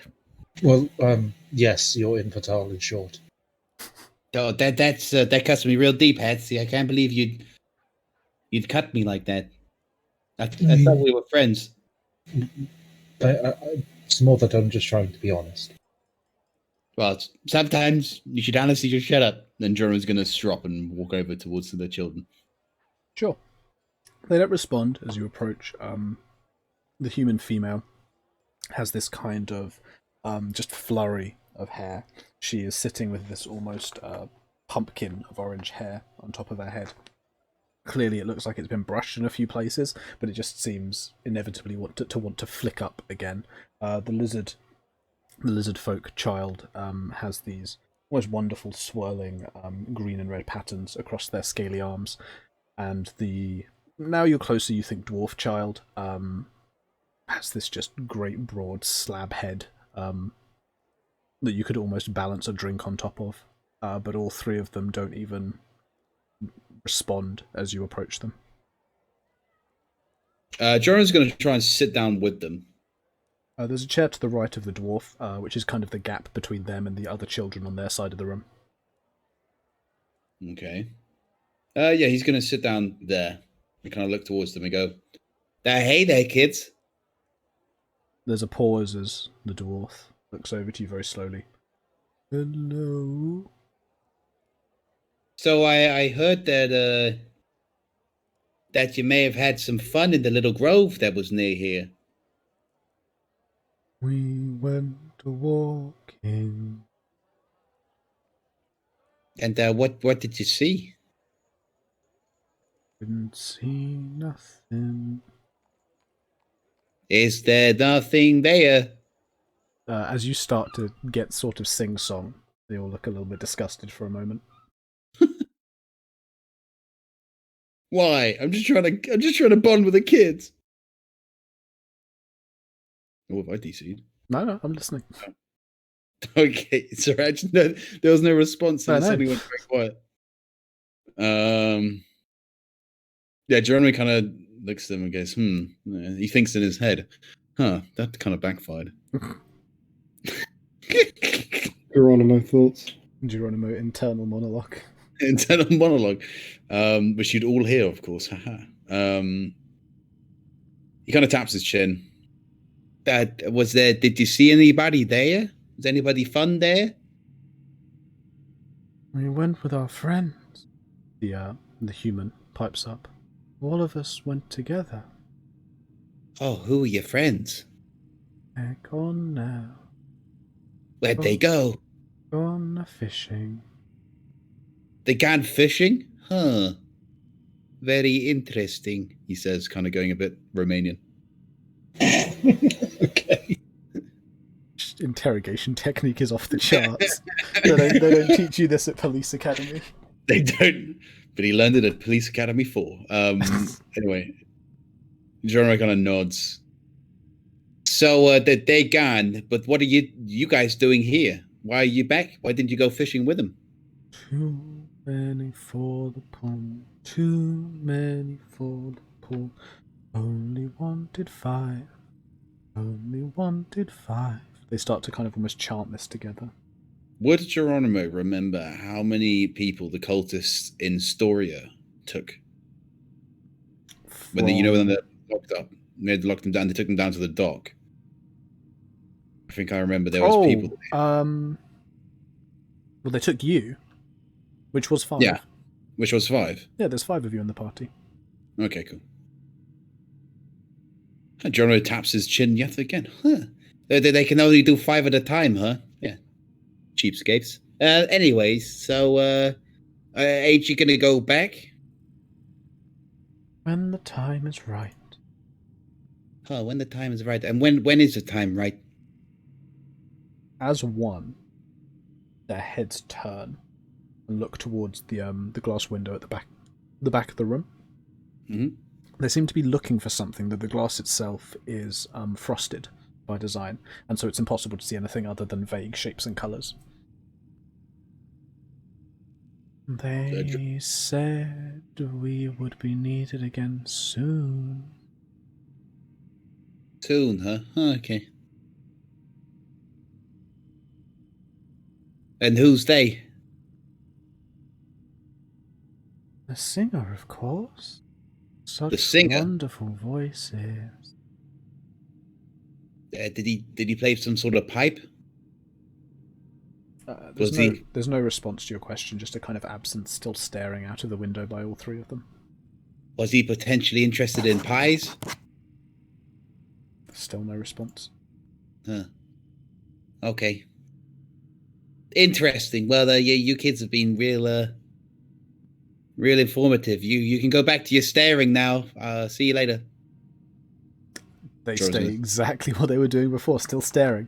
Hell yeah. And Geronimo nods, secure in the fact that they've clearly listened to him by doing exactly what they were doing earlier. Yeah. They were following your orders. You're in charge. Exactly. Geronimo feels like a boss now. He walks back like a boss towards the others and looks up to them. So I learned a few things. Turns out that they can only I think it's the sort of cultist thing, because they definitely the kids said the others are gone fishing, but apparently they can only take 5 at a time, which makes sense, because when they tried to take us for some sort of sacrifice, they took 5 of us, and we were the only ones. Seems like they can only do something 5 at a time. Don't know why, but that's just the thing. Apparently they'll be needed again eventually. So I think what we got to do is we got to watch those kids, and when they start moving outside and start leaving, that's when we follow them and we'll find the right place to go. Seems like the best choice of action. And we may or may not find Orello there, so who knows? they say much else about what was actually happening there, or is it all just a bit vague? No, they said there's a singer, a guy that's got some sort of really good voice. Probably something luring them in then. Yeah, I think so.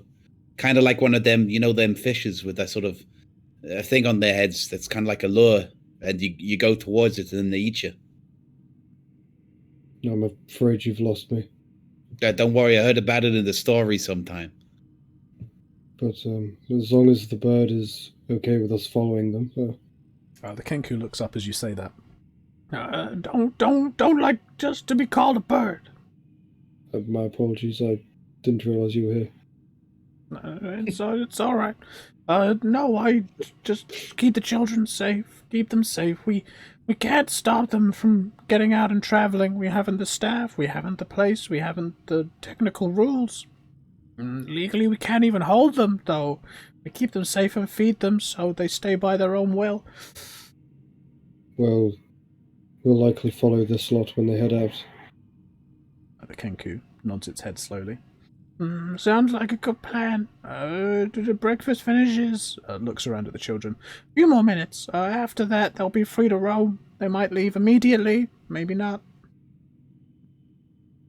I think what we got to do is we got to keep watch round the clock. So when it gets to the evening or at nighttime, we should do it in shifts. And then if they wake up,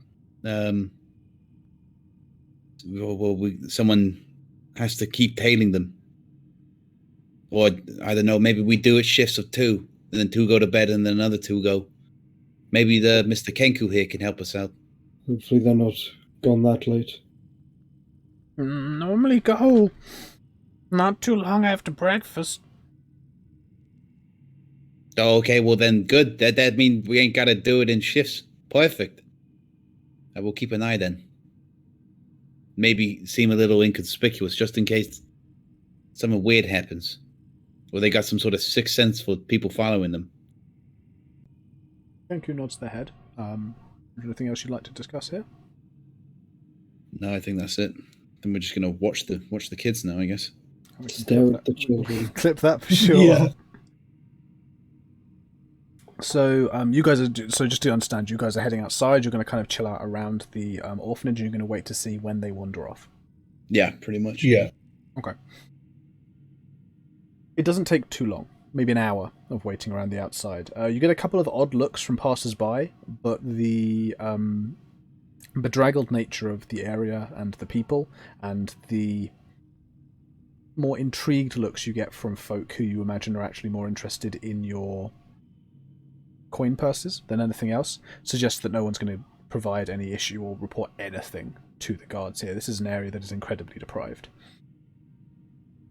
So, that kind of hour after sunrise or so, you begin to hear the chatter of children as they begin to run around and play around some of the wooden structures that are set up in the creche area around the back. And then you hear the creaking as the 3 children mentioned earlier begin to clamber themselves up over the fence, haul themselves up, and then flick themselves over, landing kind of with splats in the mud, and before turning around and checking that all 3 of them had made it out. At which point they take each other by the hand, almost as if like crossing a road, and begin to walk as quick as their little legs will carry them out towards the road which leads out of town.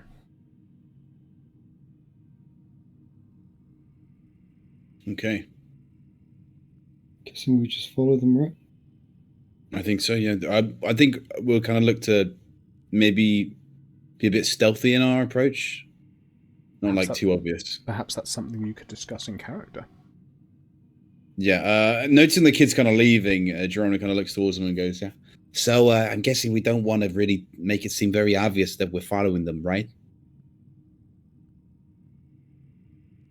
No, I think it'd be wise to keep our distance. For one thing, I don't think it's very good for us to be seen following children, and, well, for 2, if they bolt, they might be quite hard to find again. Yeah, true. Okay. Well, let's keep an eye then. Maybe be a little inconspicuous. One of them, yes. Trying to, like I said, just keep our distance. Hmm. Okay. In which case, can you all make some stealth checks, please? This will be a party roll, so individual rolls aren't so important. It's more what you do collectively. 17. Oh, Jesus Christ. Did I just get? Five. I just got on that one. You did. We had a 17, a 5, an 8, and a 9. Okay. So you guys begin to tail this party of children, keeping some distance but making sure they're always within sight as they make the short walk to the edge of town. They get some curious glances, but no one looks at them too closely as they begin to trek out on the paved road leading south, passing by the ironmongers, and off towards what in the distance you can see appears this kind of bubble of green you imagine to be possibly treetops of some sort. At first, you're able to maintain some cover. You're able to remain somewhat hidden. However, as you go further and further south, the ability to keep yourselves concealed becomes more and more difficult. Eventually, travellers and people journeying becomes thinner, and soon enough, the road is straight enough, and there is not enough kind of rise in the ground or the environment to provide any real cover, and so it's quite clear that there is a group of four of you a few hundred paces behind these three children, and that lasts for some time. It goes on for hours, in fact. The journey begins and you can't be certain how far they're going, but as they continue and continue, you realise that these children are trekking cross-country for whatever they are actually looking for. At first you are swamped on either side by farmland and more agricultural developments, but soon that makes way for pastureland, and then for land that simply hasn't been developed at all. And as it does so, the road turns from paved into dirt track, and the ground becomes broken underfoot by rocks and other debris comes up naturally. Ever present is this initially fuzz of green foliage and trees. However, that begins to rise and grow more apparent in size as these children continue to step ever closer to what you can assume might be their final destination. Is there anything you'd like to do during this pursuit? I think for me personally, I want to try and remember the way back. Obviously, I've got Geronimo has the mind for it, but just trying to keep note of like important things that kind of come up, sort of like, you know, pathways that look good just in case we need to get out, because we don't know what's going to be in this grove. It's not too difficult a route at this point. You haven't made it to the trees yet, and the road is, whilst not perfectly straight, it's relatively single-tracked. The route back, at least right now, would be just turning around, about facing, and wandering back towards the town, which is still visible on the horizon. Yeah. I think Baron's just going to keep an eye out to see if they're being followed. Mm-hmm. Okay, give me a perception check. It's a 20. So looking around, almost helped by the same thing that makes you very obvious, which is the lack of travellers and the exposure of the land around you. That also means that looking around, it's very hard for other people to try and hide from you. And in fact, as you peer around, again, there is an absence of people really on this stretch of road. There doesn't appear to be anyone following you. You look out either side to see if perhaps they're actually off the road, stalking you that way. But there's not a huge amount of stuff to take cover from. And every now and again, you take a quick glance around or look in a more circumspect way to try and hide what you're doing. And other than a few creatures here and there, you spot nothing really moving out in the undergrowth other than what the wind blows through very gently. Sweet. If no one else has anything else they're looking at, then what I think we'll do is we will take our second break here, just as you're entering this new forest, and we'll go and grab drinks and sort stuff and whatnot, and then we'll come back for our longer kind of power through to the end of the session. Okay? Perfect. Perfect. All right, we shall be back in actually 10 minutes this time. Fantastic. Okay. So talk to everyone again in a minute.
Hello and welcome back. I'll give the stream a second to catch up so our little icons are all on board. Perfect. And we are ready to continue our adventure deeper into the island of New Haven on the trail of some kind of nefarious power which is enchanting children. So last we left off, we were travelling through the undergrowth out along the tracks on New Haven towards the forest just slightly to the southwest of the town. The children are a few hundred paces ahead, and they begin to vanish into the woods as you, as a party, approach after them. The trees themselves are almost ancient looking. You can see the stumps where new trees have clearly been felled, though there appears to be a line that they kind of get up to, and then they don't seem to fell anymore, almost as if there is an unspoken rule as to how far they can tear down trees. You guys just going to go bouldering on in? No, I think we're going to scout. Geronimo kind of looks at the others and goes, Dad, maybe one of you should go take a look and see if you can see anything without getting spotted. I can always use my little owl. Oh, yeah, you got that little spooky spectral owl, don't you? Or regular owl, whatever it's called. It's familiar. That's it.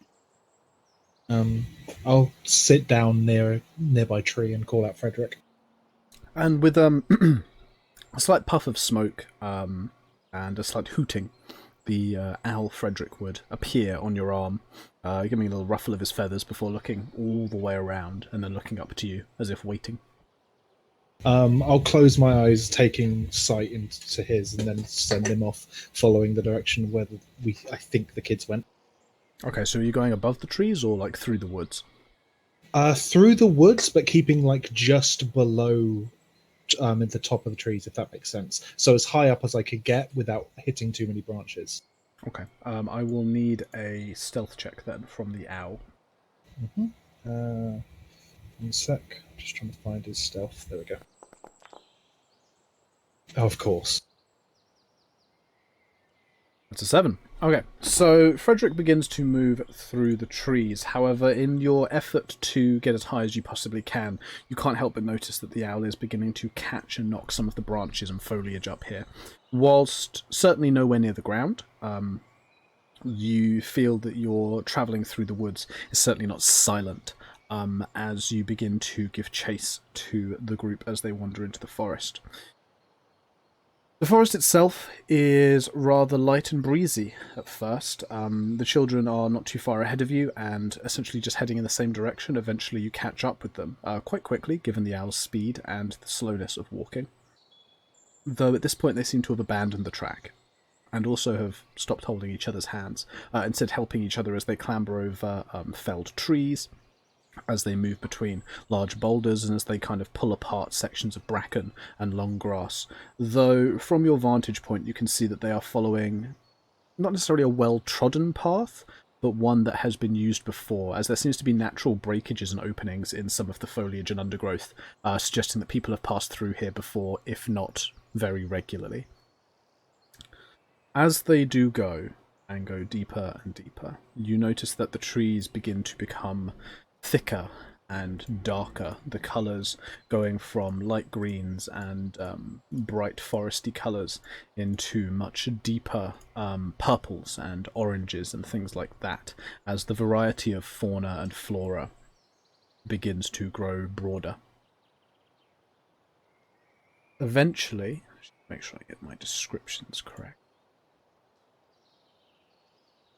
Eventually, they come to an area of undergrowth where the sky opens up a little bit, allowing you to pull up slightly.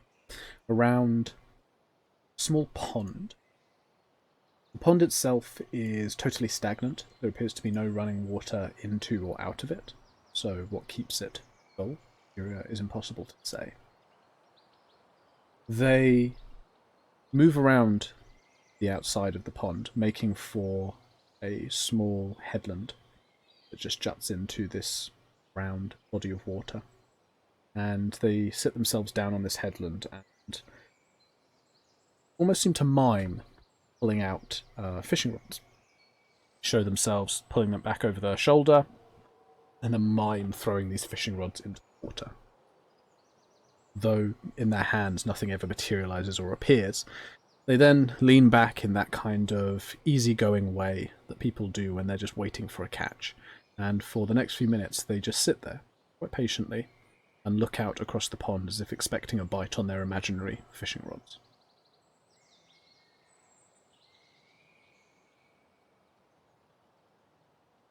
Geronimo looks towards Brandon, and goes, do you see anything? I cannot hear you. Yeah, Brandon currently right now has these kind of glazed over, greyed out eyes. He's probably sitting down, maybe with his back against something so he doesn't fall over, and his lips appear to be moving in a silent spell of some sort, as his senses are totally away.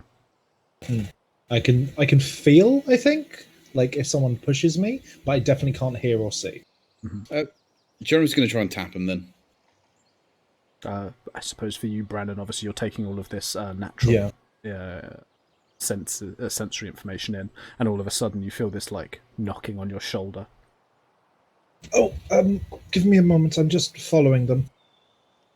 He can speak, I believe. Yes, we've talked about this before. You can talk. You just obviously can't hear what they might say back. Geronimo's going to wait then. Brandon's then going to get Frederick to fly back directly towards them, this time above the trees, trying to find the quickest way to catch up with the kids. I mean, it's still fairly straight line. They didn't veer off too fast. There isn't lots of winding and things to go. And pulling straight up, you're able to get a fairly good view down that will take you back towards where you as a party are standing. You imagine you probably just need to follow their route for the most direct way to find them if you're just walking it, as they were pretty straight to it as the crow flies. And as the owl flies back, is there any kind of movement or anything of other things about that you can see, especially around where the kids are by that water? Your vantage point from where you were above the pond anyway was already pretty good, and you couldn't see anything moving there, especially as you begin to head back, because it takes you above the treetops. This means that really you can't see down past them, whilst it's quite open under the tree canopy itself is very thick, trying to compete for as much of the sunlight as possible. Okay. As Frederick comes closer, he'll drop out of the vision and come back to the rest. I found the children. They're not too far ahead, by some water fishing, it seems. Yeah, that's what the kids said they were doing. But then I think something happened, so we should probably go check it out. Yeah, doesn't seem like they've got anyone near them, so maybe stick to the trees when we get there. They're not that far from the tree line. Okay, well, why don't you lead the way, seeing as you saw it? And yeah, I will lead the way straight towards them. Okay. Are you guys still trying to remain undetected as you approach, or are you just walking now? I think we should try and remain undetected still. Yeah, I think so. Remain undetected. You can make another round of party stealth checks then for me. Again, I'll take the kind of party collective and not individuals here. 13. Oh. Not one. Hey, 25. Do we have a Natara stealth roll? Yeah, I just lost my tab there for a moment. That's alright. Now there's dice everywhere. First world problems. 14! 14's okay. Okay, so as you guys begin to step into the forest cover, you do so a little bit more tentatively and carefully than you did before. Now that you have the protection of trees and branches and bushes and rocks and stuff, you're able to better conceal yourselves as you approach the pond that Brandon is able to direct you to, as he has flown this route essentially.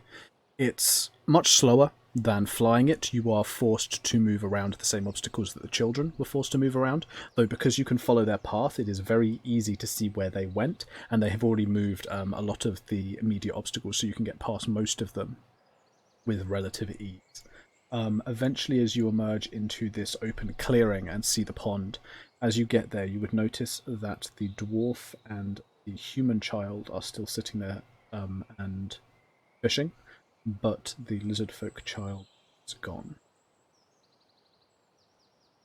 You guys, by the way, just to add some context there, are on the edge of the clearing, as you said you wanted to be, and I've assumed you have hidden yourselves behind, say, tree trunks and things like that, and you haven't stepped into the actual clearing and approached them. Brandon's going to drop down again, taking over Frederick to fly around the area that they are, see if he can spot the lizard folk. Frederick's view certainly helps, and it allows you that kind of bird's eye tactical analysis of the area. But even from the top, you can't see the head of the lizard folk anywhere in the clearing or just on the edge of it. Can't see the child at all. It seems like they're gone. Yeah, I think we should probably wait and see what happens to the next one, where they go, what happens to them. And then we can figure out what to do. He's going to keep up there with Frederick, watching the area. Okay.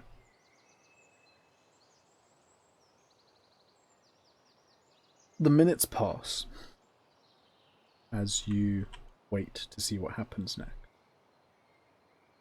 And the lizard folk child does not return, whilst the human and the dwarf child continue to sit and passively fish, quotation mark.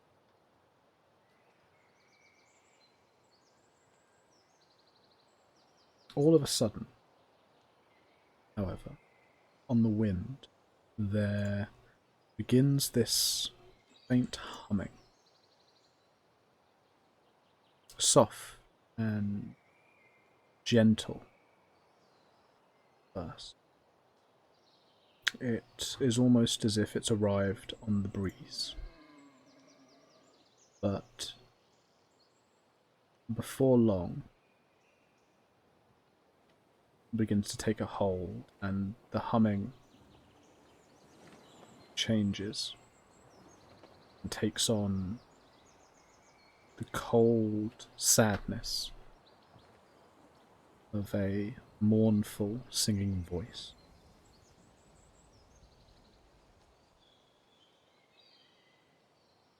As this happens, I would like each of you, please, to give me charisma saving.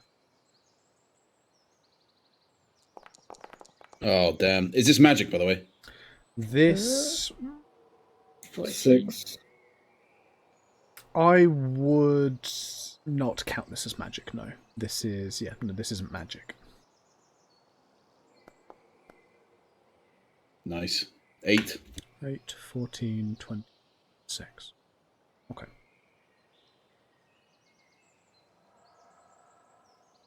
For a moment, you will become caught up listening to the song. The words are indecipherable, either in a language that none of you speak, or simply so drawn out in this beautiful yet harrowing song that it's more emotion than any kind of real attempt at words.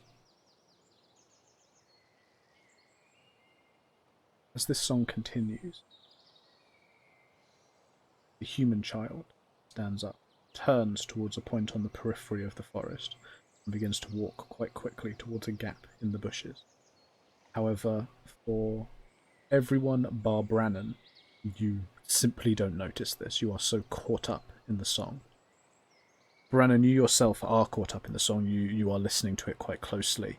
But whatever power is laced into those words, whatever is travelling on the breeze right now, it is not quite able to suppress your natural personality. It's not quite able to really force you into a trance. And whilst incredibly powerful,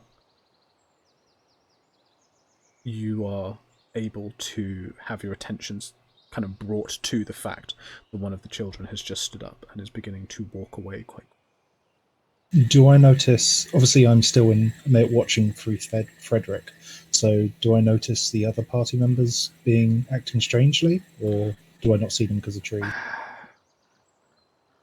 You'd be able to see them, like, you know they're there, so it's not really an issue of spotting them.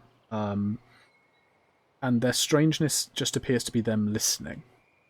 Okay. It's the fact that they're not responding. They themselves aren't standing up and following this song, so there's no weirdness there. Nothing's coming out to get them. So other than the fact that they don't seem to be responding to the child leaving, there's no other behaviour from them to notice. In that case, he'll immediately get Frederick to follow the child, not getting up himself. Frederick dives down, keeping a fair distance, as the child breaks through the cover of the trees and begins to move deeper and deeper into the forest, moving more quickly as if with purpose this time. They seem to have almost like a sixth sense directing them as to where they need to go. And just when you think that they are going to take you into a section of the forest that looks to be kind of enclosed by gorges or rock faces, they turn off and travel down through a slightly different kind of animal track or something of the sort, going deeper and deeper as the light from the sky above begins to become more and more blotted out by the thickness of the trees and the foliage, replaced instead by a bioluminescence that comes from mushrooms. Purples, reds, and very deep greens begin to shadow and flash across the features of the child, as eventually they break between a couple of trees and emerge into a new clearing. This one is filled with the flora I've mentioned before, and in the centre of which has a rather remarkable looking tree. Upturned and having fallen over, its body appears to be covered in sacs that can only be described as looking like molten amber. This deep orangey red glow pervading the whole section. They cling to the trunk and branches of this fallen over tree and appear inside of each one to have this strange dancing shadow. Similar almost, I might say, to perhaps a fish egg that you might see with the creature inside still moving alive, though the shape of which of these shadows, there's no real definition to it. The tree doesn't appear sickly. It's not as if this is some kind of mutation or illness. Instead, it just seems to be these almost glowing orbs of sticky light clinging to the trunk. The child runs forward very quickly to a small stream that is trickling through the centre of this opening, around some of the grasses that grow there, before stopping, falling onto their hands and knees and looking down into the water as if trying to spot their own reflection. Whilst the owl is seeing this, the rest of you come to. The song has ceased. Your attentions can snap back to reality, and as you look around you notice that one of the children is gone. There is now only one sitting there, facing.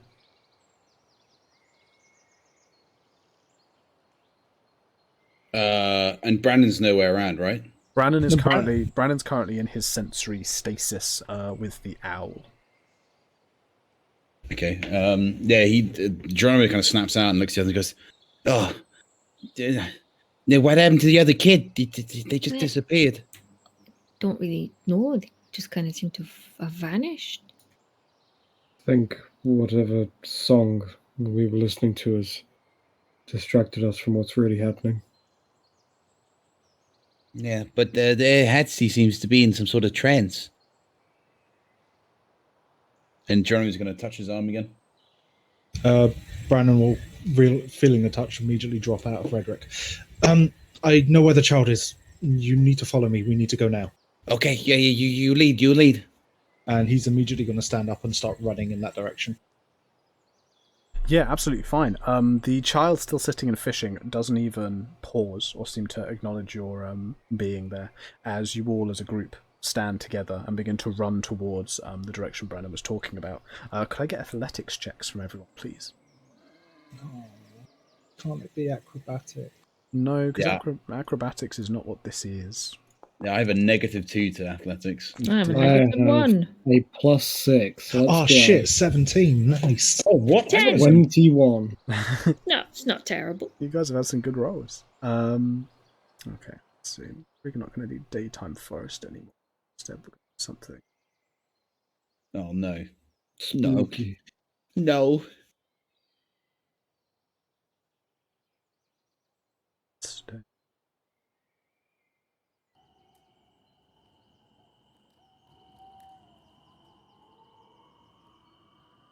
journeying deeper into the forest, following the route that the child had taken, that Bran and you so expertly trailed, you begin to follow the jagged journey deeper into the forest, passing by this same change in the fauna around you as you continue on down into the depths of this section. Emerging in the same point the child did, onto the edge of this forested area. Double check I've got the board set up correctly.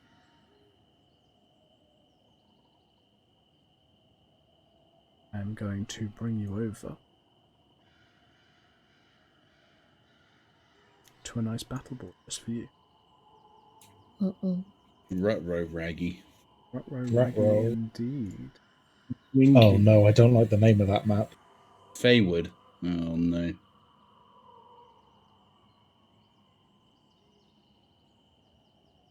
Before you lies this strange, glowing grove. The child still ahead. Shall use a commoner token for them. Kneeling at the edge of the water, which is closer to a marsh perhaps than a stream. Around you, the fungi and the trees continue to bear their odd luminescent glow, casting ethereal lights across all the space. And as you break your cover and emerge onto this area, you watch as the child reaches out towards the water, and then they fall face first into, considered to not be very deep, I mentioned almost marsh, close to a stream, but they just vanish into it, as if it is bottomless. So in fact, I no longer need that. Oh, sorry, could I have Frederick on the map, just in case? Of course you can. Thank you. You guys are here.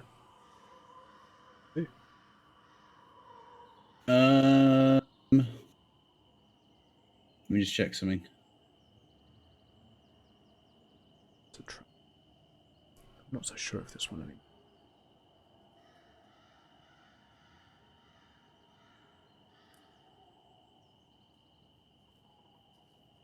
Geronimo is going to get Tank out. And he's going to hold Tank. He's going to put him in deploy mode, but he's going to grab onto Tank just in case in support mode. Support mode? No. Right, let me put Tank on the board for you. There you go. He's holding on to him, though. That's So fine, he's- yeah, you can move him wherever. The map is not yet battle worthy, so move around That's as you fine. wish. Holding on to Tank. Tank is going to pulsate, I think, Okay, and so roll give those dice. everyone some extra temporary hit points. Everyone gets 8 temporary hit points. Nice, thank you. Cool. That with the sort of beam of light coming from Tank's thing and everything, and everyone's feeling amped up. He's going to go. I don't like the way this place looks, especially if that kid just fell into the water and just disappeared. Should we go investigate? It's very unique, the flora and the fauna here. Be careful with whatever flora it is. I don't know for sure, but something about these mushrooms makes me feel uncomfortable. Let's grab the kid and make sure he's okay. Okay. Geronimo's going to start moving forward, I guess. Yeah, of course. You are free to do so.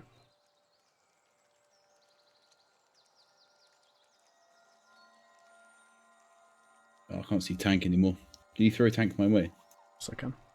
So you guys are approaching the kind of marshiness. Yeah. Looking down into the marsh, can I see him anywhere? This water is so murky and muddy, it's impossible to see anything through it.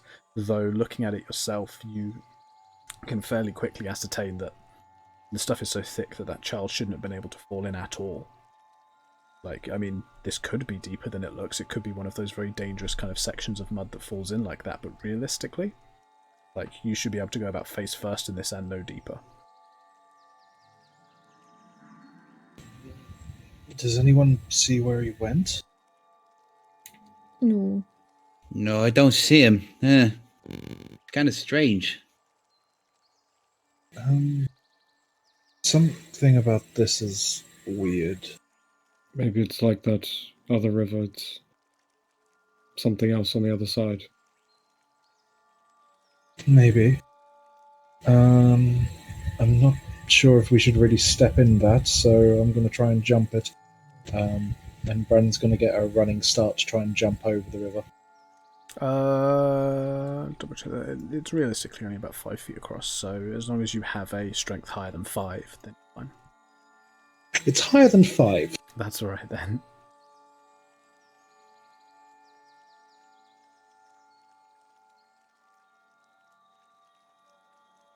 Okay. Jeremy's going to call over. Do you see anything over there? Do I see that? What? Sorry. Right to the top right. Yeah, as mentioned, this was the tree from before, with the strange kind of glowing amber or molten amber on it. It's just this tree. It seems to be glowing. Not sure if it's mushrooms or whatever, but it's kind of golden in colour.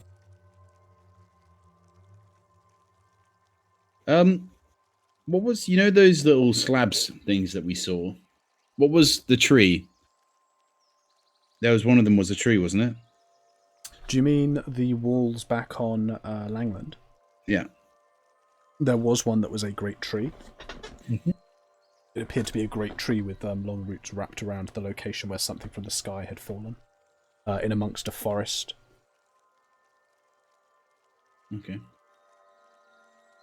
Jeremy kind of looks around and goes, Dad, do you see anything that looks like if they fell from the sky? I mean, if I didn't think they were flora, then these things, I could see why someone might think they're stars. As you approach the tree, Brandon, you hear a voice in your mind. Leave it alone. What?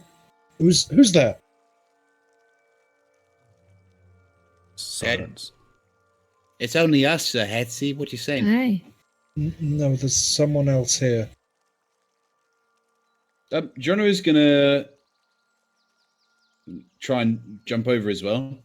I've got strength higher than 5. It's 8. I think everyone has a strength higher than 5. Also, it should be 7. Let's get over there. Yeah, and the Because you've carrot's got a minus 2. Yeah, sorry, it is a 7. My apologies. I remember the strength you lose. You jump over, make your way around, and as you approach Brandon, he seems to be standing, looking around, I assume looking for the voice he seems to have heard. Yeah, he's kind of looking at this tree, seeing if there's any... This thing's huge, isn't it?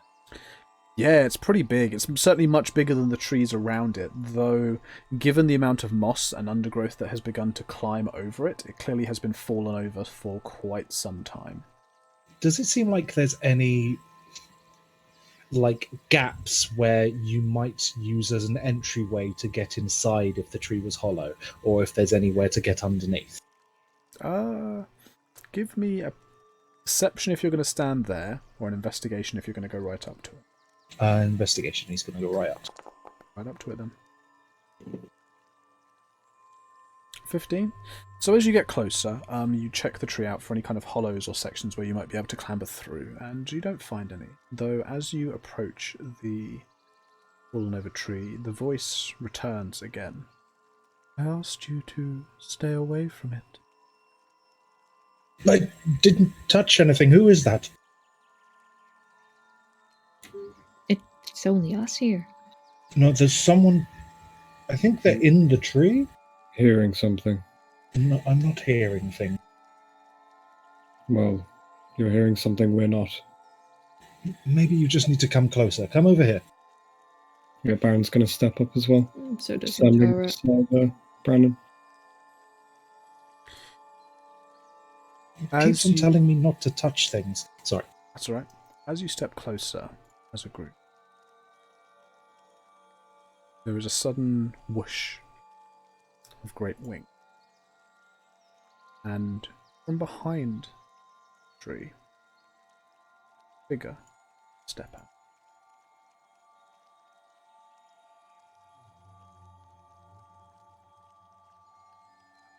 Tall by human standards, with red hair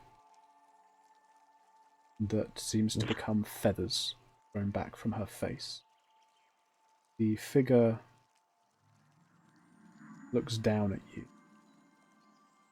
with a curious and mournful stare. Spread out behind her back, two great wings emerge from her spine, deep black feathers tipped with a kind of rusty red. And her body, whilst obviously humanoid, is devoid of all clothing save for feathers which seem to grow up from the same spot on her back, around, covering most of her. In one hand she carries what appears to be a small harp, whilst around her waist there is a sash acting almost as a belt, though the sash seems to move and twist as if caught in a breeze, but certainly here in this grove you feel no wind.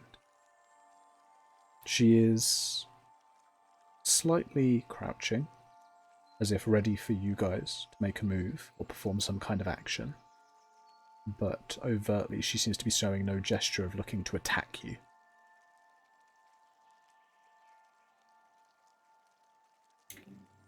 We mean you no harm. We came looking for some children that seems to have been lost in these woods. There are none lost here. I make sure of it. What about the child we saw not some moments ago? He fell in that mud over there, and, well, he certainly couldn't have sunk far, and yet he's not there. Children who come here are my wards. I protect them Protect them from what? from the world. Cruelty, the horror, evilness. Can we see them so we know that they're all right? Why, they are all here. And as she says that, she gestures to the amber orbs on the tree and around it. Natara's gonna look closer at the orbs. Are there actual children inside them? As mentioned before, looking closely at them, they appear to be these amber, semi-gelatinous, almost oozing orbs, but they kind of hold their shape as being vaguely round and eggish. They vary in size. Some are as big as perhaps small pebbles. Others get to as big as perhaps your head. And each one has a small dark shadow inside, as if something small is moving. As mentioned before, the closest comparison I could give would be fish eggs, where you can kind of see the fish developing within.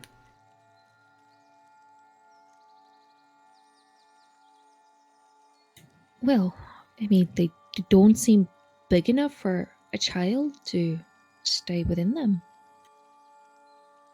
A mortal coil is not necessary where they are now. They're safe. Did they have any choice in coming here? I force no one. Go on. Yet your music. Always a wonderful singer, and they clearly think so too. Who's the wonderful singer, did you say? I am. Would you like to hear? No, thank you. Her face tightens slightly as she scowls, clearly somewhat offended. Are you able to free the children? Why would I want to do that? Because someone missed them. But they were here. Someone missed them. Why were they allowed to come here?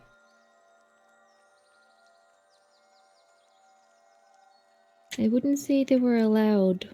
More like drawn. We spoke to some of them and they seemed hollow.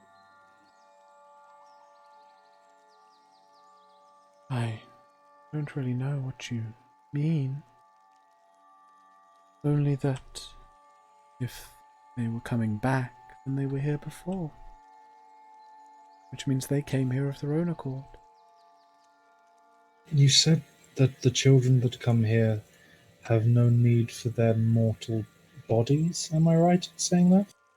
Why would they need those? Look at them now. She gestures again to the amber orb. What They happens to the bodies afterwards? They look trapped in there. She looks down at the orbs again and furrows her brows as she hadn't considered what actually happened. Before shrugging slightly. They aren't needed, then I suppose they're given back to the land. Can you... Oh, Do sorry, you go serve ahead. this? Do you serve this tree? Is this your tree? She looks down at the tree, as if, again, she's only just realised she's on a tree. No, I don't serve the tree. I don't serve anyone. Then why are you here? Where did you come from?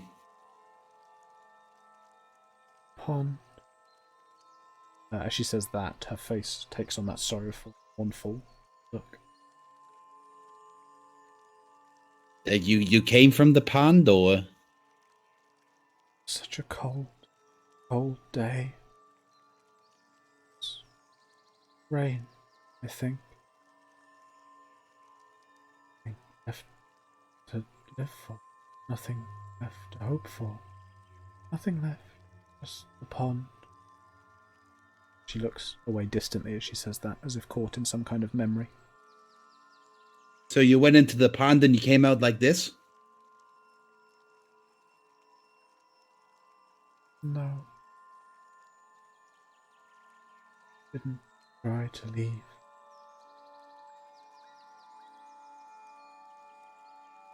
Were you once one of those orbs? If you went into the pond. She looks down at them, again as you mention them.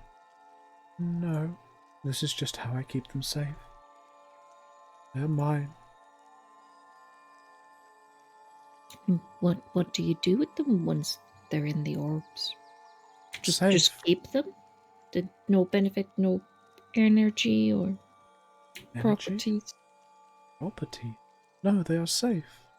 They are guarded. They are protected from outsiders. From people who would hurt them. People like the dwarf. The dwarf? What did the dwarf want to do with them? And Tara looks at the other guys. Came. Time ago. Looking. Something. Looking for something. Did not find it, and got angry. Tried to hurt the denizens here of the forest. He wanted to hurt the children, so I stopped him. Where is he now? Away. Away? Whereabouts exactly? The face turns to look at you, and again it scowls as if tiring of conversation. Why do you ask so many questions? Right. Well, truth be told, you do remind me of somebody. We met somebody again in another tree in a sort of distant place. I called her Cerulean. She was sort of in the water, and she was like a guardian of sorts. Are you a similar kind of person? I did not come from a tree. I do not guard this tree. I only guard the children. Huh. Well, What? we were looking for a dwarf, and it sounds like he came here, the one we were looking for, and we were also looking for the children that went missing. They are not missing any longer. They are safe. They are home.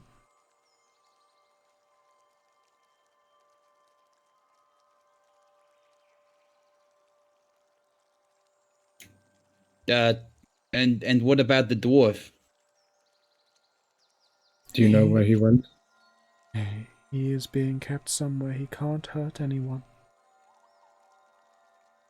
Oh, do you have him?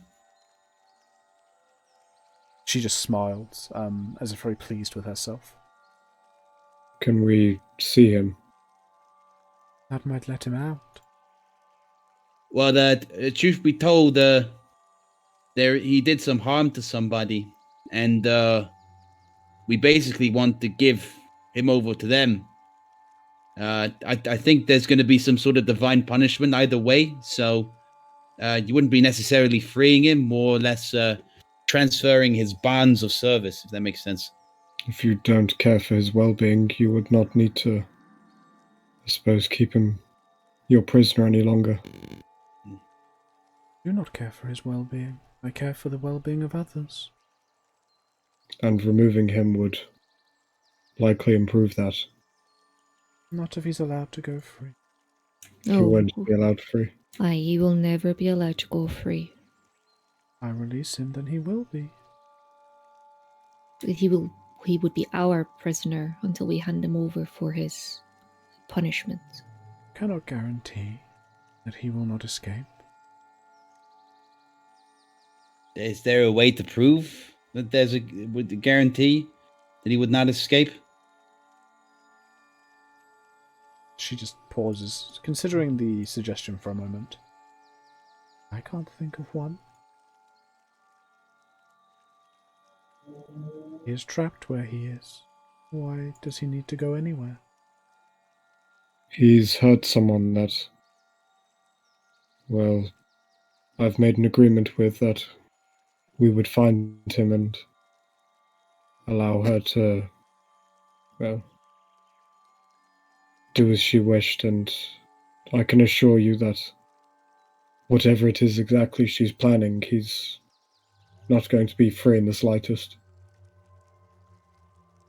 As you mention the story of Marleone, the creature looks up to you as if in a different light.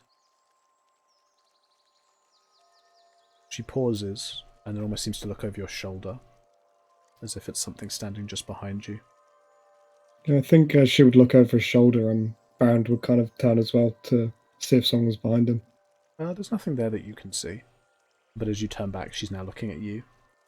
I see terrible pain. Suffering. It was him who did that. Suffering like my own. But, and then she says but, she turns back to the orbs on the ground. I cannot release them all. She turns to look back at you, Aaron. I can make a compromise. And what would that be? I will release the children, as you asked when you first came. Or I will release the dwarf. The choice is yours, but I cannot release them both. I cannot. I cannot. As she says cannot over and over again, she looks around, as if confused for a moment. Is there something stopping you from doing it? I need one. I need to keep them safe. I can keep the children safe by having them with me, or I can keep the world safe from the danger of one person. As she says this, almost like a whisper behind your ear, Baron, you hear the voice of Marleone. We want spine.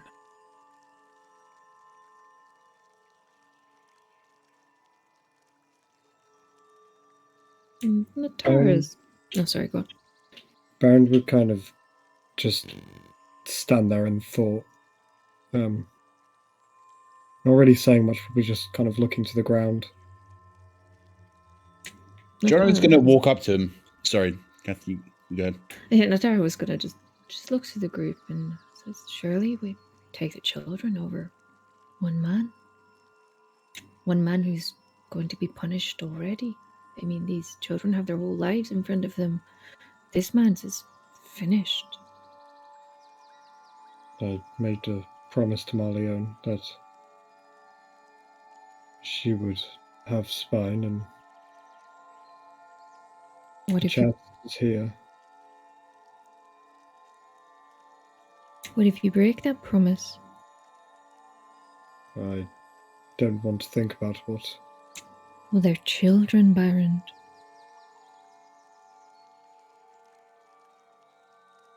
Brannon, what do you think? I mean, we can't just leave them as like this, can we? No. But can we put them back? Is that even possible? Well, she said she'd let them go. How would you let the children go without their bodies? She looks at the creature. Everything is held in the land. Can always be given back. So they could have their bodies back. She gives a shrug, diffident rather than unknowing. So they would be exactly as they were before. Well, they would have felt safety, contentment, protection all at once. Tell me you would not be changed after such an experience. Yeah, Well, and I hate to be a devil's advocate here, but we already saw what Marleone did to the captain.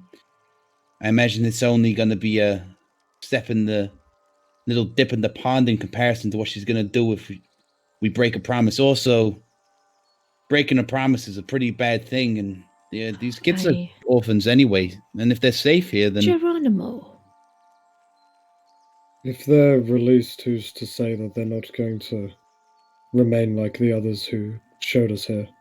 Yeah, but they're children, and they're many children. For one person, they have their whole lives in front of them. This one is just going to... Well, you don't know what's going to happen to him. And what'll happen to me if Orello goes free? Well, he's not free. He's not in trapped. Marleone's hands. Are we able to bring Marleone here, maybe? I think she is here. You think she's here?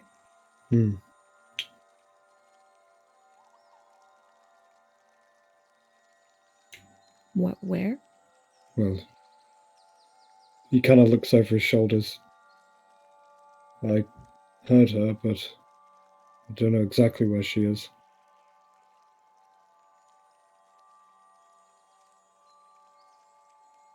The children here, in the nicest way of putting it, I feel this, in some ways, may be a better life than they'd have in New Haven. As long as they're safe and not under any pain. but we're taking her word for that. We don't know that for sure. I do not feel comfortable leaving children and this Marleone. Why don't we we could end her and Plus- leave Spine here. Plus, we're all believing everything she says. How do we know she's not just going to take more children added to the pile? How do we know anything she says is true? Natara looks up to the creature again. You won't take any other children as long as you have one. As long as you have the dwarf. If more come to the pond, then I cannot keep them away. yeah, I got a feeling that there's something magical here with the do with the pond, and this thing's just simply sorry to call you a thing, man, but a caretaker of sorts. And there's no guarantee that, as she said, that the more kids are going to go to the pond. I think the best thing to do is to to try and relocate the orphanage so that more don't They come walk down this so way. far. Yeah, but that's because it's on the edge and they can hear the sing-song, right? We just gotta move. We gotta convince our bird friend to move the orphanage to a different place because it clearly ain't safe here. And I understand you not wanting to leave children here, but I do truly fear of what would happen to me should we leave Orello go. Can we not slay this Merleon? Can you Whilst, kill a ghost? whilst you're having this conversation, I can sorry to try. interrupt, Go on. the figure has moved to the side and has actually taken a seat next to one of the amber orbs and has basically picked it up and is petting it, almost like a large egg.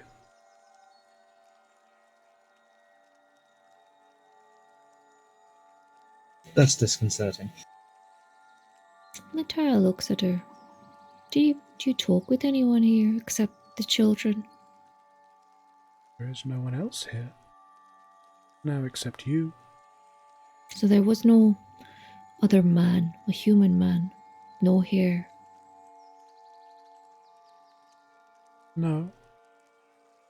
The forest is very empty. And what did the dwarf want from this place? Power. Power? How could he get power from a grove like this? He is no druid. Magic. Magic from the protection I offer. She looks back down to the orb in her hands. How does the magic work? I take their spirits and I wrap them in my love, my care, in my need for them to feel safe. They have to feel safe. They need to be safe. As she says that, you get the first glimmer of a slightly more manic emotion, but it's swiftly replaced once again by a sad calmness. Okay. Could you do me a favor? No deal yet, but could we speak to one of them? And it's obviously still yours, but could we speak with one? Then you can take it back. How will you hear them? Well, if you give them a form again, you said it was still in the earth. Then they are released. Aye, but it's still here, and if just one, if we could speak to and see how they are, because my friend here, he wants the dwarf, which is obvious. He made a promise, and I want to make sure that they are safe. Now, I'm sure you can understand I can't just take the word of somebody, but if the word of the child is that they want to be here and that they are safe and they like it here, then I can look past that. Did not offer to release any of them. The deal was to choose. I do not wish to fight. I never Nor we. wish to fight. I only wish to keep people safe.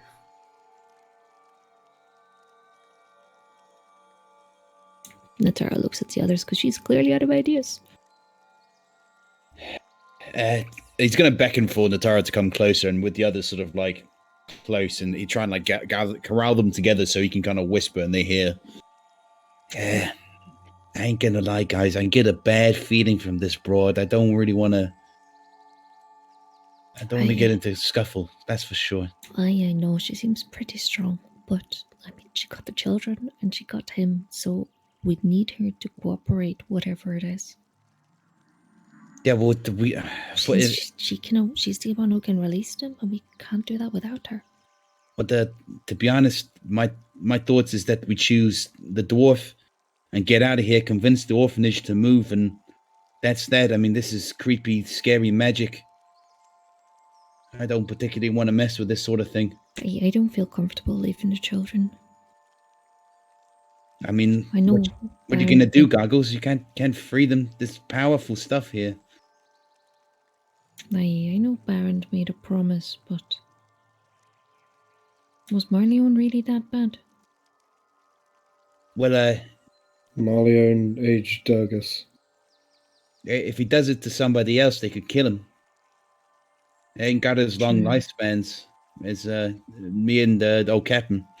She was tormenting another dwarf, and that was merely playing with him.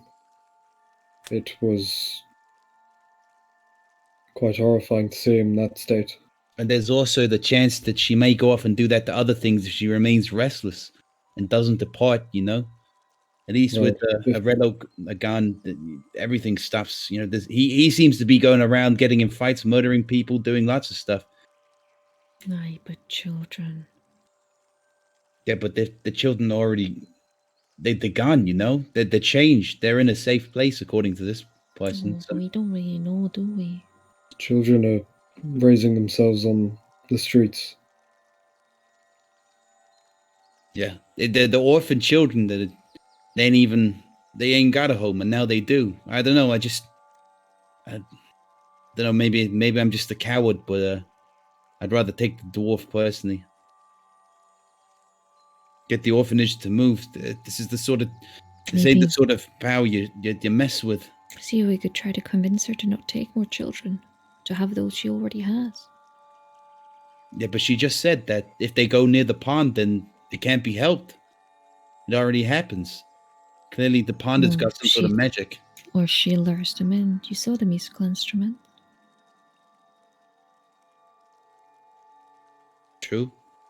I appreciate your concern about the well-being of the children, but I'm not leaving here without Orello. Brennan, what do you think? I don't know. Either way, we're either putting children in danger or ourselves in danger. I think maybe they're right.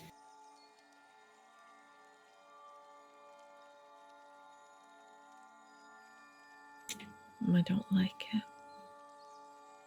You don't have to like it. I don't like it, but we gotta do what's for the best of all parties. I mean, if they're existing here, they ain't in trouble. They ain't suffering on the streets. They ain't living in some sort of scum hole. Apparently, they're having a nice time. I don't know. Feels like actually, could Geronimo kind of have an idea about whether they're sort of like losing their body and kind of going to some sort of amber stuff? Would that be some sort of like weird natural magic at all, or heard whispers of any kind of this sort of thing? Or Natara being a druid. Yeah, long shot, I know, but Yeah, honestly, no. not too much. Yeah, this is just too nuanced and specific for either of you. Okay. I ain't got a clue about it, but it seems pretty complicated. And if it's complicated for me, then that means it's got to be some sort of serious stuff.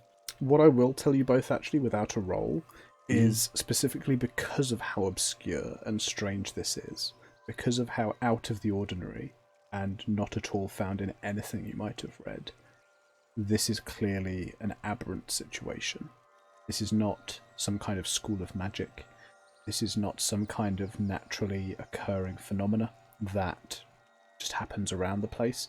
This is clearly something very localized and very, very unique that has happened here, whatever it is that may have happened. Honestly, with how strange and unique this is sort of thing, I get a feeling that this place is that place in the murals, from the tomb on Langland. I think this might be one of these special places, and to be honest, I get the feeling that maybe Orello came here to try and take the power.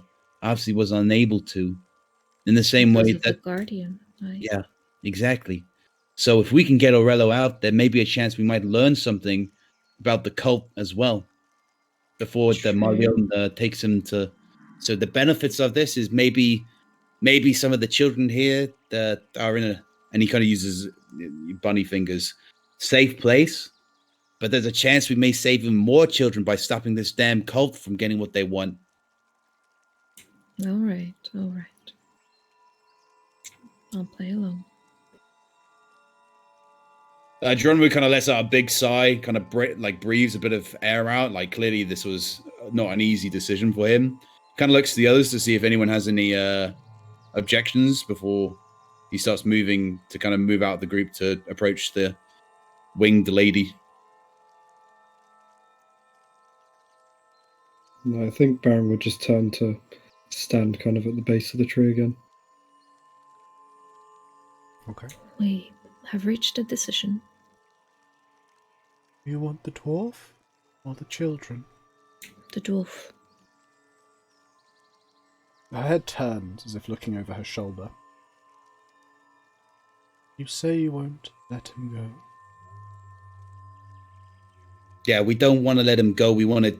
Well, he's going to be handed to somebody else. We got some questions for him first, but yeah, we're going to give him to someone else. But he I won't don't think- hurt anyone else. Oh, we'll be making sure he don't.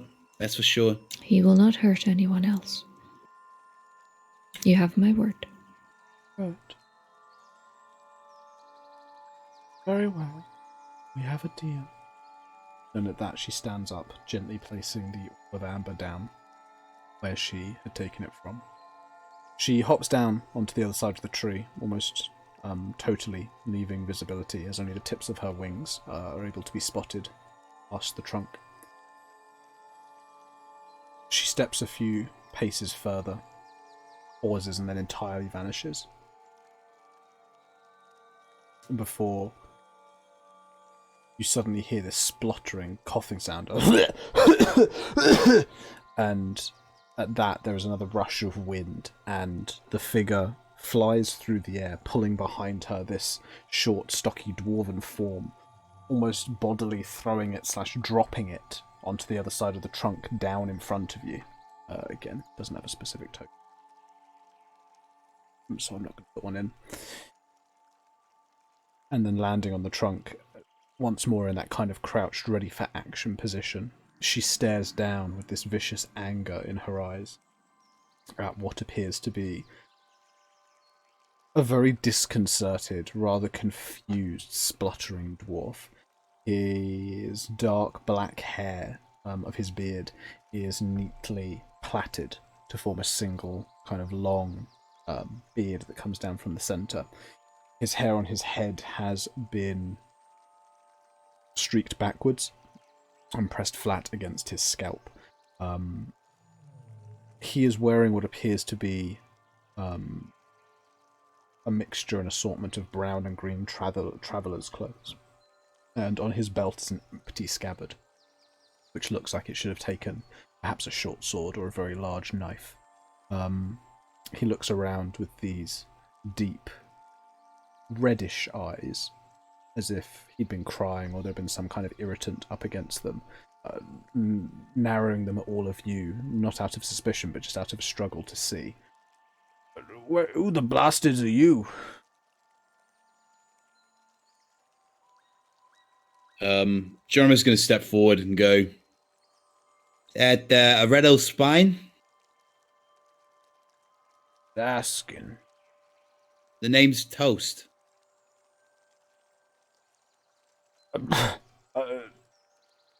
Yeah, that's me. I got a few questions for you. Baron on your shoulder. Feel a very cold hand. See anything? I think he'd kind of just be staring down Orello. Not really making a move as of yet. Maybe kind of whispering under his breath. Is this the one? Okay. A voice whispers back. His hair has grown. Didn't used to have a beard, but those cheeks.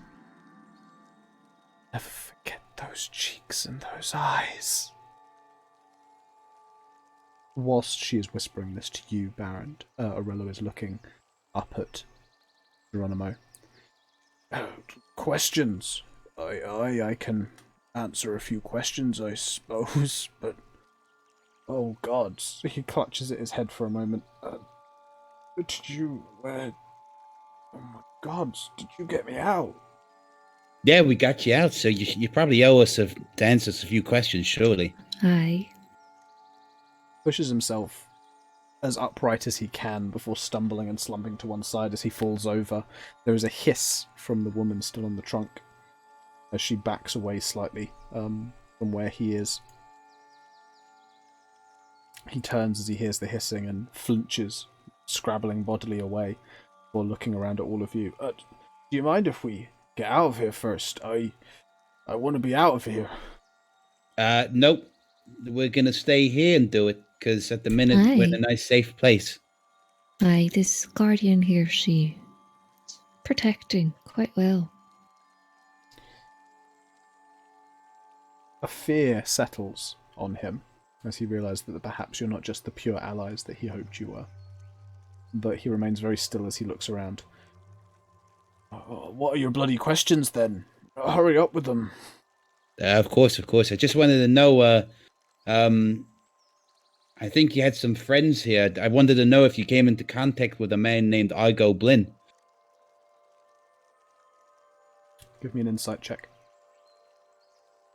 Give me an insight check. Yes, please. 22. There is a flash, recognition, followed by concern, as he says, Argo Blinn? Never heard of the bastard. That's strange. I could have sworn you just looked like you recognized him. Well, we're looking for him, and we got to meet up with him, but, well, you know how things are, and he's going to pull out one of the cork necklaces and kind of give him a dangle, and goes, you know how things are? Oh, sorry, whack my mic. You know how things are, you got to... I'm using my hands, that's why I whack my mic. You know how things are, hard to find sometimes. Give me a deception check with advantage. Deception with advantage.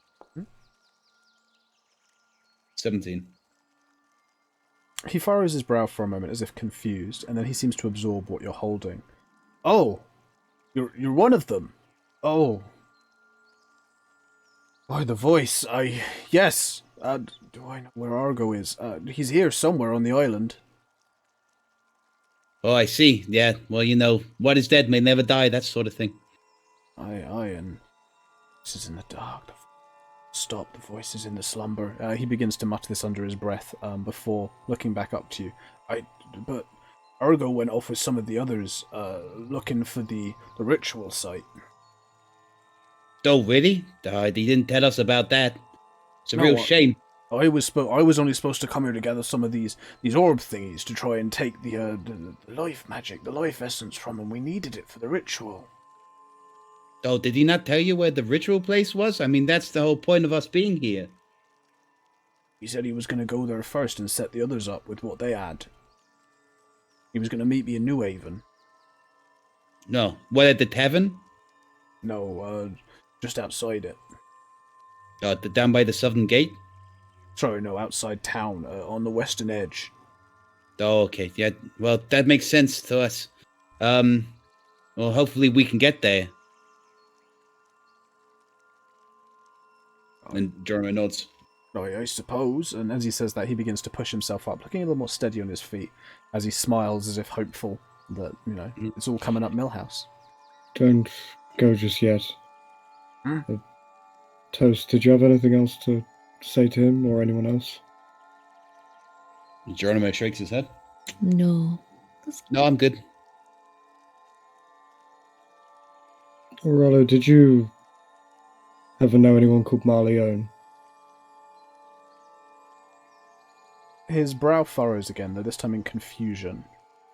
His mouth opens as if to reply, and then he shuts it, checking himself. Marleone?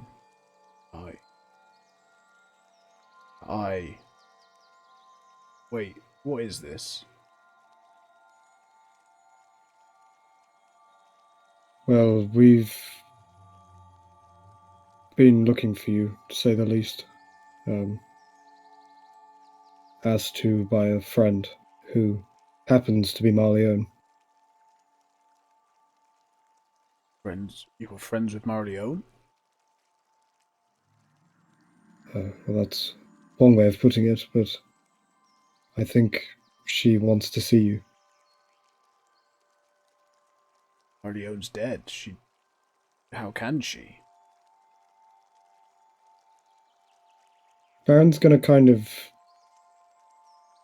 try and see if he can, well, not see, but feel if there's still like the cold hand is still desperately clutching on your shoulder. You can almost feel as if these nails are digging in like little ice picks. There is great anger in that grip. I suppose this is technically us handing you over to her now. And I think he'd probably try and kind of reach up to the shoulder and maybe like tap it as like a assurance.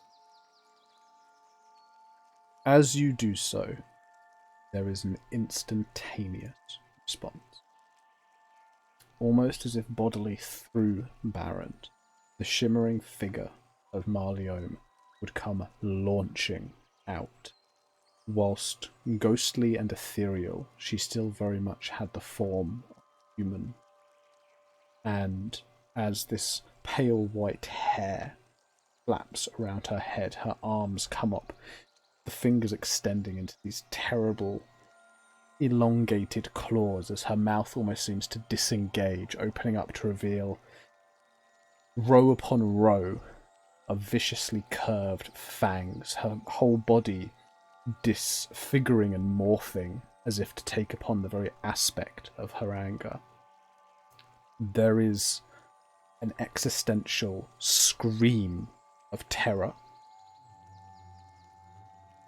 from the dwarf as he goes stumbling backwards to get away, but he is not even remotely quick enough to escape the grips of this spectre. You hear the sound of flesh being torn apart inch by inch as these razor-sharp weapons are pulled up and down again and again, ripping into this person. His screams rise suddenly and then very quickly drop into a whimper and then silence, as the only noise that seems to disturb the space is that of the faint call of fauna in the backdrop. The sound of these razor-sharp, vicious weapons tearing apart flesh, and the beat of your own hearts. By the time the massacre is over, there are just the remains of what was once a living creature spread far and wide across the grass, which is now stained a deep crimson.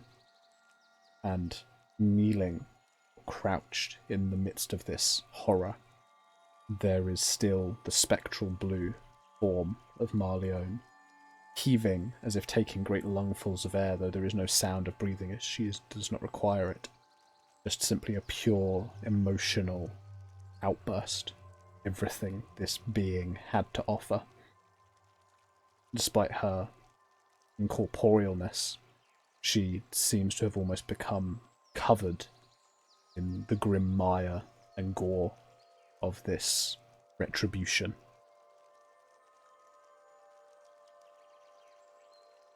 I think Baron would go to step forward towards Marlione, visibly kind of shaken up. Probably not a common sight for most of the others that would have been adventuring with him. Maybe a bit shaky in the hands. Well, that's our end of the bargain kept up. Can you rest now? He's dead. He's dead. Voices, haggard, tired, as if a long chase is finally over. And return the A stuff to the captain, please, as well. Thank you. There's a slight jerk of the head, the anger returning briefly in a flash at the demand. Geronimo recoils ever so slightly, puts both hands up. I mean that politely, sorry. The head then turns back to Baron, looking up at the barbarian.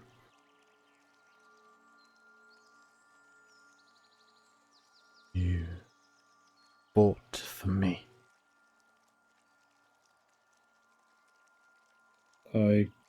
made a promise, and I'm not one to let them go.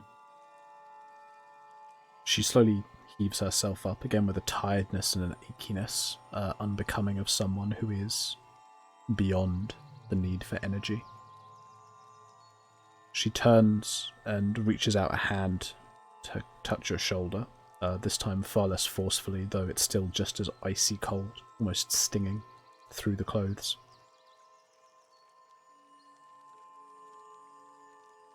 You are not like the others. Who are the others? There is a sad smile on her face as she just looks down at the giblets that remain of Orello.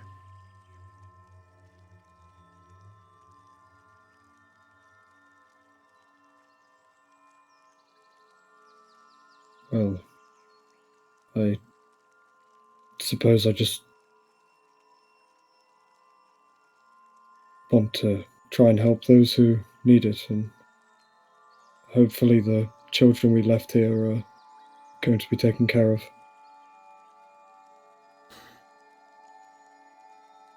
Yes. And as she says that, she dissipates like smoke in the wind, just vanishes. When she goes, there is a pause as a warmth seems to return to the air around you all, and I believe someone else, was it just Durgus who lost his age because of the ghost? Yeah, It was just Durgus, yeah. It's just Durgus, that's fine. Okay, so for all of you, apart from that returning of warmth, there is no other seeming change to the environment. Well, that was truly gruesome. It was not what I expected, to say the least. I think I'm going to have nightmares from now on. It'll be hard to forget. But in other news, he did have a fat mouth, and I managed to convince him, hey, how was my acting? It was pretty good, right? It was pretty good. Jono's going to look up to the Guardian now. He's going to walk towards her and go, as we promised, he's not getting away anywhere. But it's clear to me that this cult, it serves an underwater god. And it's quite clear they want the life energy here for some sort of ritual. You should keep a vigilant eye of what you've already got. Got here, and protect it for sure. There may be others. No one will ever harm the children here. As she says that, there's a real iron steeliness to her. She takes on a defensive posture, though it's clearly not aimed at you. She clearly doesn't see you as a threat, but just the notion of someone coming to try and take the children that she is protecting. It's pretty clear that they may try again at some point if they don't get what they want, so I'm just pre-warning you. There's a slow nod of the head. You have done as you said. Was there anything else? No, I think we're probably going to leave here. She just stares impassively down at you. Did you have a name?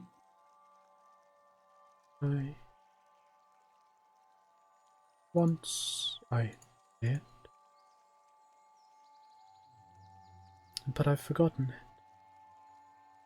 Children just call me Dew. Dew? Yeah, like on the Can grass. Can I call you Dewey? Why? I don't know. I like things with Y's in the end. She looks thoroughly confused.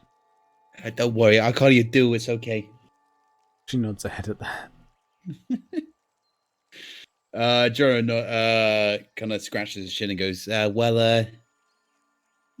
it was nice meeting you.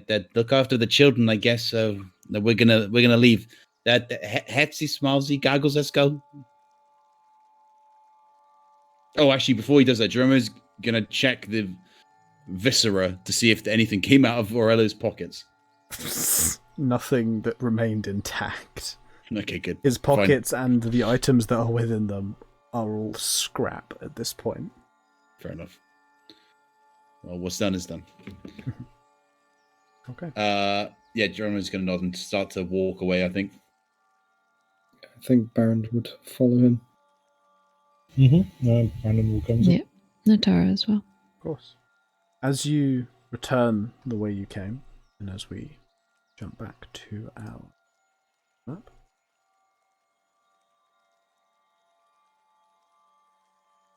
there is a moment in which you have to pause, as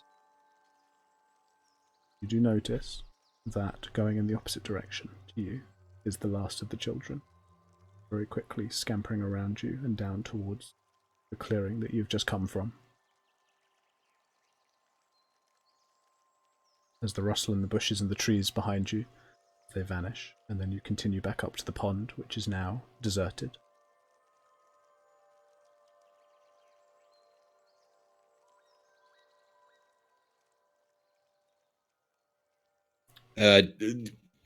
Geronimo kind of looks towards the child as he goes off, kind of like with a sad expression, and then kind of looks away, trying to steel himself as he walks past and continues on.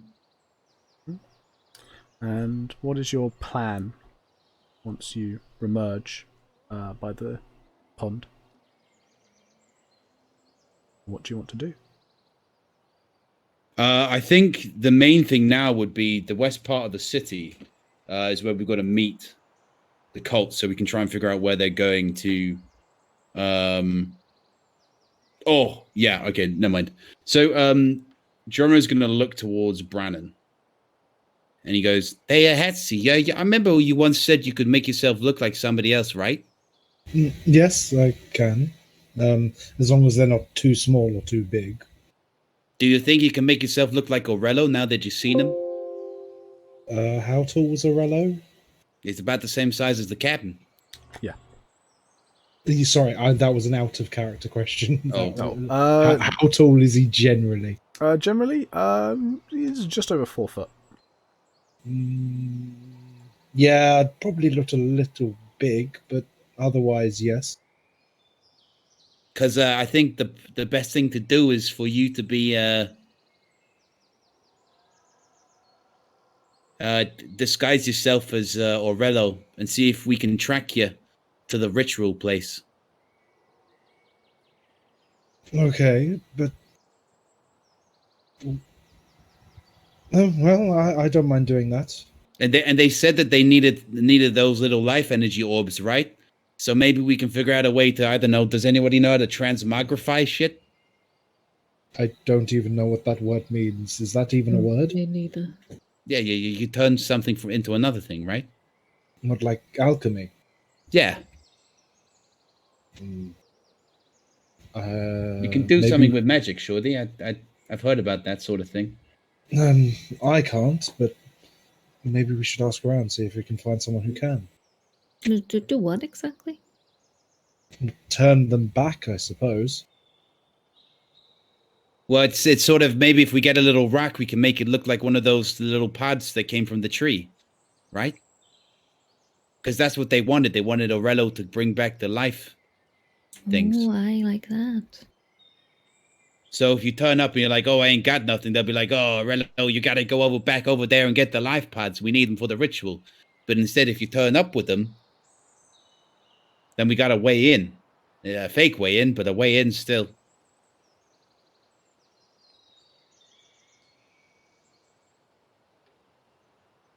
Well, I mean, if everyone else is fine with that, I don't mind. Just don't let them, turn me into one of those weird orbs. Is it only certain cities have combat? What do you mean, one of those weird orbs? I don't think that they can do that. That's what the creature can do. Oh, well, my misunderstanding. What we need is one of those fake weird orbs, and then you looking like Orello, and we're golden. Or maybe a couple of them.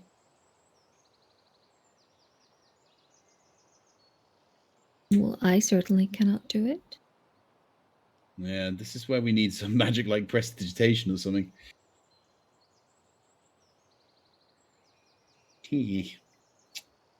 Yeah, no, I ain't got it. Maybe I could make some, and maybe I can make it look like it. Like a little, little internal energy, little bit of a glow, one of those things.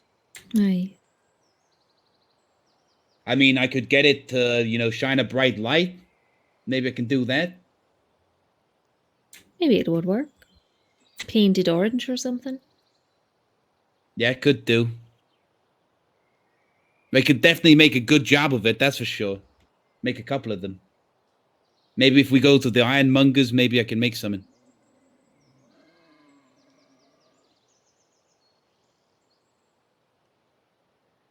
I suppose the only issue is that we don't know exactly when we're supposed to meet them on the western side of the city.